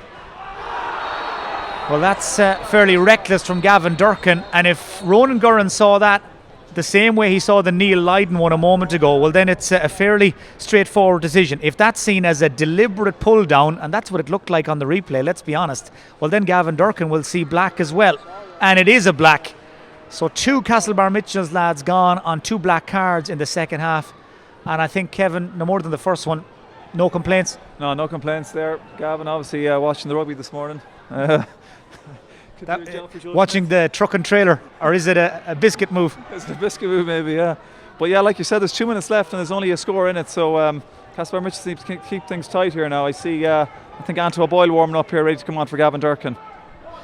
I'm not too sure. That may have been a crocodile roll, Sean, was it, by Gavin Durkin? We're speaking Eddie O'Sullivan here at the moment. I'm surprised at the level of indiscipline from Castlebar. No, that was definitely a black card. It was even more obviously black than the previous one.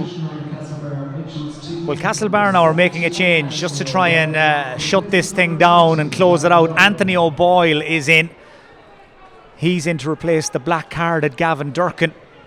Still just that kick of the ball between them. We're into injury time. We're going to have at least 4 minutes, according to John Walker, as Keith Rutledge shoots, and that ball caught a Castlebar Mitchell's hand on its way out, and it will be a 45. So what do you do here, Martin Carney? Do you knock it over and try and win the kick out? Do you go short and try and work a goal? You've got 3.5 minutes to play with if you're Knockmore. Well, I think you have to try and get a goal. Simple as this. At this stage of the game, at the end of the day, if you're going to be nipping away at your points, it's going to take 4 scores. Well, they go short, they work it to Shane MacHale, and they take a point, and it's back to 2 with at least 3 minutes to play. So 112 for Castlebar Mitchells, plays 13 points for Knockmore, and now the focus switches back to Rory Byrne. Philo, what does he do from here? He picks out a Castlebar man and puts it in his hands, Mike. But yeah, it sounds easy. Yeah, that's the frustrating thing. Castlebar in control, 3 points up, and they don't just push on and get another score. Start playing keep ball. What a catch from Danny. They start playing keep ball instead of pushing on and getting another score and close out the game. Well, that was a great take by Danny Kirby. He's put in a big shift, Danny Kirby, and that was a very important take. He's been outstanding actually in the second half. I think of all of the team players that stepped up to the mark in the second half, Kirby can stand taller than any one of the rest of them. His feeling of the ball has been very good, his support play has been very good, and his distribution has been excellent. But that catch there typified the way he has played in the second half. So Danny Kirby catches the kick out and gets Mitchels moving in the right direction. It's full time, by the way, in that intermediate relegation playoff. Island 80 have beaten Shrewd Glencorrib 112 to 6 points. Some crack in the halfway house and around that neck of the woods tonight. Island 80 stay intermediate for 2020. So it will be Shrewd Glencorrib and Ballinrobe to play off to avoid going to junior. We're watching two of the senior heavyweights here in Castlebar. That was Paddy Durkin, and that was a man, Martin Carney, refusing to take no for an answer. One way or the other, Paddy was coming out with that ball. Paddy was coming out with it, yeah. He's been outstanding in the second half. But in fairness to Mitchell's big players have stood up in the second half. Donald Vaughan, Paddy Durkin, James Durkin, but in particular Danny Kirby. The guys that they need to play well if they're to win, they have come up in the second half of big performances. Just thinking at the moment about the prospect of a county semi-final in a couple of weeks' time between Ballahadreen and Castlebar Mitchels. It really is one to look forward to. It's a game you'll be able to watch live here on Mayo GAA TV in a fortnight's time, back here at MacHale Park. No doubt Mitchels, you'd imagine, will be going in as the favourites, but Ballahadreen showed last night they are more than a match for anyone when the mood takes them as well. Brian Welch gets it forward. There's a loose man gone inside, Donny Newcomb. He's picked out by David Stenson. Donny Newcomb has plenty of support up forward. Brian Welch is there. Into the centre it goes. Pop to Neil Douglas. There's the trademark little shimmy. Douglas onto his right. This would be a lovely way to cap that move. Douglas shoots high and wide, but have Knockmore run out of time, Sean MacHale? Have they got one more kick left in them? 40 seconds to go. It seems, I think not. I think time is their killer at this moment, because as you said, less than a half minute left, and I don't think they're going to get the necessary scores now with 2 points. It'll have to be a 3-pointer. Of course, in the curtain raiser here, Burrishoole only needed 5 or 10 seconds to stick the ball in the Crossmolina net at the death and win that game. But the problem for Knockmore is now they can't get their hands on the ball again. It's been a feature of the second half, time and again. Once Castlebar get the primary possession file, they can hang on to it better and longer than most. Yeah, they're very good at this. But like you said, it'd be nice if you just open up the gap and got a score and, finish the game off. But yeah, they're very good at this. They're all very comfortable on the ball, and the movement is very good. We're into the 5th minute of stoppage time. Ronan Gurran has a look at his watch.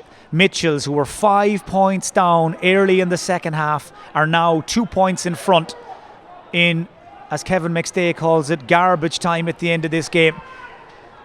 Decky Shaw is celebrating already. The final whistle sounds. Castlebar Mitchels are through to the county semi-final. They have beaten Knockmore 112 to 13 points, Sean MacHale. Knockmore gave it an almighty rattle for a long stage here, but ultimately ran out of steam. Yeah, I think so, yeah. And the key area again, as I said initially on this broadcast, the key area was midfield, and certainly Knockmore lost their way there for most of that second half, and that was the platform that Castlebar used to get the ball into their inside line, and they have the forwards and they were able to take the scores. Having said that, it was a fantastic performance from Knockmore. I didn't expect them to be that close to Castlebar for so long, but just as I said again, I think one or two players didn't match up to it in the second half, and that allowed Castlebar into it, and they got the necessary scores, and they certainly are deserving winners. And when you're back in the Knockmore clubhouse tonight, enjoying a rock shandy, reflecting on the championship, overall, glass half full, has it been a good championship, or will the initial feeling be, we let this one slip, we should be in a county semi-final? I don't think so. I think they had a good championship, but I don't think this was a game that slipped away from Knockmore. No, I think in fairness to Castlebar, they began to dominate it for most of that second half period. Knockmore got off to the ideal start, 2 quick points, and that should have been the platform. But as I said, their big men, particularly Danny Kirby around the middle of the field, became very dominant, got sufficient football into the forward line, and Castlebar capitalised on that and got the scores that carried them over the line. No, I wouldn't think so. I think if you take the two halves together, and it is a game of two halves, Castlebar deserved their win. And, Knockmore can have no regrets, but they certainly will feel very proud of the way they played for at least 35, 37 minutes. They played, Castlebar were playing second fiddle to Knockmore, and certainly that was surprising. But unfortunately for them, they didn't they didn't keep it going. They didn't last the pace, you might say. And Castlebar took over and got the necessary scores to carve out this win for themselves. Sean, thanks for your time and your company as always. Unfortunately, we didn't get to hear any of your legendary war stories. That's for another day. Philo, might grab a quick word with you before we throw back down to the guys. Another county semi-final to come. I see some of the Ballahadreen lads heading out here behind us. How will they feel about the prospect of taking on Castlebar Mitchels, do you think, after what they saw today? I don't think they'll be over concerned. I think it'll be a cracking game. Castlebar definitely stepped it up in the second half. We were probably wondering ourselves at half time what was going on. There were, it wasn't like the Castlebar we've seen the last couple of years. Execution and hand passing being poor, like Paddy Durkin giving away a ball, lots of lads giving away a ball. But credit where credit's due. They really stepped up to the mark in the second half. Some really good performances. I thought Tony Newcombe was really solid in the back line in the second half. Ray O'Malley with a score. Ray O'Malley with a couple of really good turnovers. Tony Newcombe again, like Knockmore going through on goal, a super tackle. Martin has mentioned it, Sean has mentioned Danny Kirby had a super second half around middle of park. So yeah, you'd be confident enough now after the second half that they'll take Ballahadreen. Philo, thanks for joining us. We'll see you again in a couple of weeks' time. That's it from us up here, and let's throw back down to Angelina. Mike, thank you very much indeed. Well, before I talk to Martin and John, we have Neil Douglas here from Castlebar Mitchels. Neil, well done. Hard-fought win, but when the chips were down, you managed to carve it out, and the experience stood to you. Yeah, it was, I suppose, going in 3 points down at half-time. We knew now we had to really put the shoulder to the wheel and to come out, and to show what we're made of. And I think we went 5 points down at one stage, but we've been in tough battles. We knew what Knockmore would bring, but we've been in tough battles down through the years. So listen, we'll go right to the final whistle, which is what we did today, and we got the job done. It'll stand to, I was just saying to you, battles like that going into a county semi-final, they have to be good. They have to be good for, I suppose, reiterating what your qualities are and what stands to you when the chips are down. Yeah, it does. I mean, Knockmore are a fine championship side. You won't get anything easy off Knockmore. We didn't play particularly well today. We did a lot of turnovers, a lot of misplaced passes. But there's character in this team. In fairness, you can't question it. And even when things are going bad, we know that we'll give everything we have. Did some of you get to watch Ballahadreen last night, or was that kind of in the plan for this weekend? I got the second half, but it seemed to be kind of one way. Most of us were over at the junior game in Knockmore, so I managed to get the second half. But listen, I know the Ballahadreen lads well. I work with Andy and David and Keane and Derek, so we faced them last year in last year's group game. They're a good outfits. They'll play football, and they're one team that don't fear any of the big three, the Brafeys, the Castlebars, the Ballintubbers. So we know we'll have to improve on today. Will there be talk now amongst you at work for the next couple of weeks? There is. There's always a bit of banter, especially with Andy. He's well able to talk, so it'll be good. We never noticed. Yeah, even with the clients in the gym and the classes and stuff. So there'll be a bit of crack. We'll enjoy it. These are, it's not often you'll be facing up against your workmates in county semi-final, but both of us want to go all the way. So I think when that ball is thrown in that semi-final, there'll be no love lost. Neil, listen, congratulations and well done. I know you want to get to the dressing room. Really appreciate you taking the time. Neil Douglas, Castlebar Mitchels, joining us there. We'll let him slip back into the dressing room. Martin, I suppose we'll start wrapping up, but your assessment of that. I said to Neil, when the chips were down, Castlebar Mitchels, they just looked composed once they had kind of drawn back level and they knew what they had to do then. Well, I think they're a little bit more experienced than Knockmore. Knockmore have an awful lot of young players, and I think once Castlebar found the rhythm in the second half and got their big players into the game, I think they really came to the fore. Like Danny Kirby in particular, I thought was outstanding in the second half. The ball went through to Neil a lot more in the second half than it had done in the first half, actually, when they had the wind. And when you look at it, between the 6th and the 20th minute, they outscored I think Knockmore by a goal and 6 points to a point or two. And just during that period, I think Castlebar players were anxious for the ball. The couple of occasions when Knockmore got the ball forward, in particular when the likes of Thomas Clark got forward, and when, say, towards the end Kieran King got forward, there wasn't a single Knockmore player up in support. They were playing in ones. They weren't playing in clusters as they had been earlier.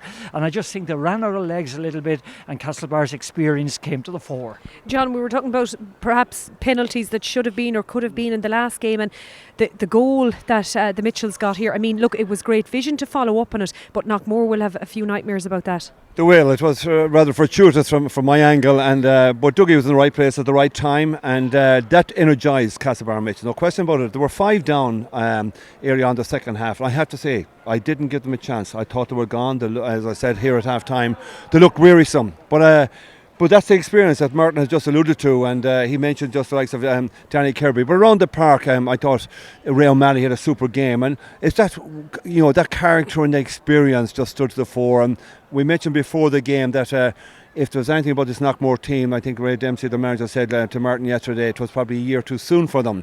But I tell you what, I was very, very impressed with them, particularly in the first half. Now, Castlebar Mitchell would be disappointed with their fare in the first half, but that's the way they've been all year. It's kind of fits and starts. They have been very, very impressive. I've seen them, as I say, 3 or 4 times. There's no fluency in their play. And they just don't seem to have a real pattern or structure. I don't know what way they want to play. And I said it here at half time, they have one of the best ball-winning young fellas in Gavin Durkin. And, you know, of course, they have to play Neil Douglas in at 14 as well. But Gavin Durkin, for me, if we played him at 14, Mitchell played him at 14, they might have a chance to win a county championship. But right now, I don't think that performance will be good enough from Castlebar Mitchell to get over what I saw last night, a Ballina team that are playing with great flair and real, character and what have you. So a testing day for Castlebar Mitchells, but they prevailed and they've got through. Absolutely, and they're there, and look, you can't do anything unless you're there. So Martin, we know our semi-final lineup. We'll talk to Paul Canan in just a moment about the semi-finals and the fixtures in a couple of weeks' time. But we have Ballahadreen and Castlebar Mitchells, Ballina and Ballintubber. There's 2 cracking games in store. 2 cracking games, and Ballahadreen last night will get a lot of confidence from the way they dispose of Davits. Now, in fairness, Davits wouldn't have been up to the level maybe of a lot of the other teams here over the weekend, but at the same time, Ballahadreen last night in Andy Moran, they had a match winner. He was superb, I thought, last night. In David Drake, a cornerback, outstanding as well. And just throughout the field, there was an urgency and there was an intensity in the way they played that actually, if they can replicate it, will cause Castlebar Mitchells problems. Castlebar Mitchells will not be happy about today. That kind of irregular pattern that we saw today in the way they played has been a feature of the game all year, and Declan Shaw and his management team will have to try and get a little bit more consistency into the game. The other semi-final will be an absolute cracker between Ballina and Ballintubber.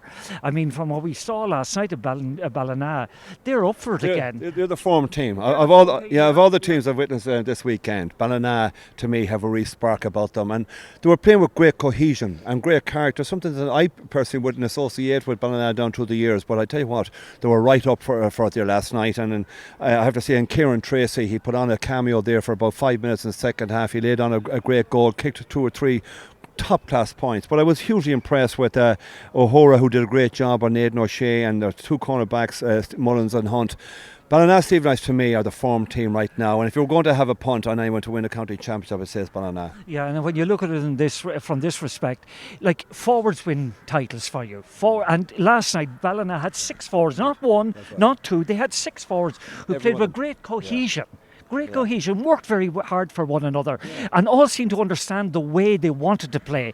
And I just thought of all the forward lines I saw over the weekend, they were the best. And unlike Castlebar and Mitchells, every single one of the forwards was a score threat. Like, I mean, you look at Castlebar and Mitchells' half forward line today, the team that started, I think they scored 1 point from play, and they're not a threat. And that's as I say, where the ace is with Ballina Stevenage. They have a threat right in the half forward line, right around the park. I thought they were very, very impressive. But getting back to Castlebar and Mitchells, they prevailed there, but as you said, Martin, they won't be happy. No, but the other thing about it too, we haven't talked about Ballintubber. No, we didn't. No, and not at all, because I suppose they weren't here this weekend, so they love that. They love the focuses off them. Ollie Dillon up there, and he was wondering about everybody else except their own, deflecting attention from Ballintubber. But they are the reigning champions. They have have, within the O'Connor brothers, superb players that if they hit form, there's scores in Diarmid and there's scores in Killian. And I know Cora was saying off air that Killian had a great game last night. She was impressed with him, yeah. Yeah, but the one guy they need playing at his best is Alan Dillon. And I gather last night Alan actually did his groin. He did pick up an injury, yeah. Picked up an injury last night. If they missed him, without him, actually, they're a diminished force. Yeah, he's the conductor of the orchestra. He makes the whole thing tick. He's such guile and he has such experience. And particularly playing at 11, he moves the ball on and what you want from a good centre half forward. He's able to pick those passes inside. But I tell you, there's a guy playing last night for Ballina, known as Swanee O'Hora. I think I played against his dad or his uncles back in the day. But he was outmarking Aidan O'Shea. I'm looking for. I suspect he might be picking up the likes of a Killian in a semi-final. It'll be worth the interest for you alone to see the likes of that. He was brilliant last night, Aidan O'Shea. Yeah. He went on to Aidan from the word goal last night. He wasn't picked in the team. He was number 19. He came in for Kieran Sweeney. But by God, he applied himself last night from first whistle to last, Angelina, and he was a credit to the club in the way he played. And Ballina, as I say, once they get the old kind of juices running again, they've won most titles of anybody in the county. They certainly will be a very difficult team to beat. Well, lads, I tell you, we could stay here for the evening chatting about it, but I know you'll want to go home at some stage. I'm sure we'll be talking over the next couple of weeks. Paul Canan from Mayo GAA is here beside me. Paul, the lads have whetted the appetite for the semi-finals, so what can you tell us? We know they're in a couple of weeks' time. Have the fixtures been nailed down just yet? No, not as yet, Angelina. Obviously, you said a busy week in the game, so the CCC will be meeting during the week to fix the games. The games will be taking place in 2 weeks' time, so 2 weekends' time. On the Saturday evening, we'll have a double header here in MacHale Park, and again on the Sunday. Looking like the senior probably on the Saturday maybe, and the two intermediates on the Sunday. To be confirmed during the week, but that's what we did last year. It worked fairly well, so hopefully we'll be doing something similar, and all going well, we'll have it all live on Mayo TV in 2 weeks' time. Yeah, I mean, look, as the lads were saying here, you'd paid the entrance fees to see some of the battles alone in a couple of weeks' time, and people have that facility to be able to watch it on Mayo GAA TV. Mayo Club football is always at a hugely high standard, but some really interesting results this weekend have probably increased that again. Oh, absolutely, yeah, and no better brains than the likes of John Mahan and Martin Kearney to call the action, and I think, as John said there, Ballina are the team to beat, so if you're looking to put a few quid down, obviously they're his tip. But yeah, some busy weekends ahead. Obviously, a couple of games last night. There was some big results there. Obviously, Ballina coming through late on after extra time against Brayfee. Even in the intermediate today, there was that last gasp goal for Burrishoole who broke the Crossmolina heart. So yeah, there's great football on offer over the last couple of weeks, and over the next few weekends again on Mayo TV. We'll hope to be able to bring it all live and exclusive here from MacHale Park. Obviously, there was a couple of issues last night, and we've held our hands up that we've had some problems, but we managed to get things back on track. And today, I think everything went fairly well, and a lot of happy customers. So hopefully, again in 2 weeks' time, we'll have more games and everything going fairly well. Yeah, and the big thing is, and I was saying it last night, it's out of your control sometimes, and I know it from previous jobs, it's out of your control. The gremlins can happen, and you always trying to make sure it doesn't happen, but when it does, it's frustrating, but today went well. Yeah, absolutely. That's the joys of live broadcasts from around the grounds. We try our best to ensure everything's going to work out on the day, but sometimes it just doesn't happen. And obviously, if people have an issue logging on or just can't get through, there's always the email and phone call. We're always there on the help desk, ready to solve people's problems. So if anybody does encounter problems, send us an email, give us a call, and we'll do our best to get you back online as soon as we can. Absolutely. Well, listen, it was a great weekend of action here at Elverys MacHale Park, and we will, as Paul said, be back in a couple of weeks' time with the fixtures to be nailed down and confirmed in the next couple of days. So keep an eye on that, and we'll speak to you very soon. Thank you very much to all of the team here, to all of the analysts all weekend. It was a thoroughly enjoyable one, and more to come. So keep an eye on Mayo GAA TV for updates on what will be broadcast. We'll speak to you very soon.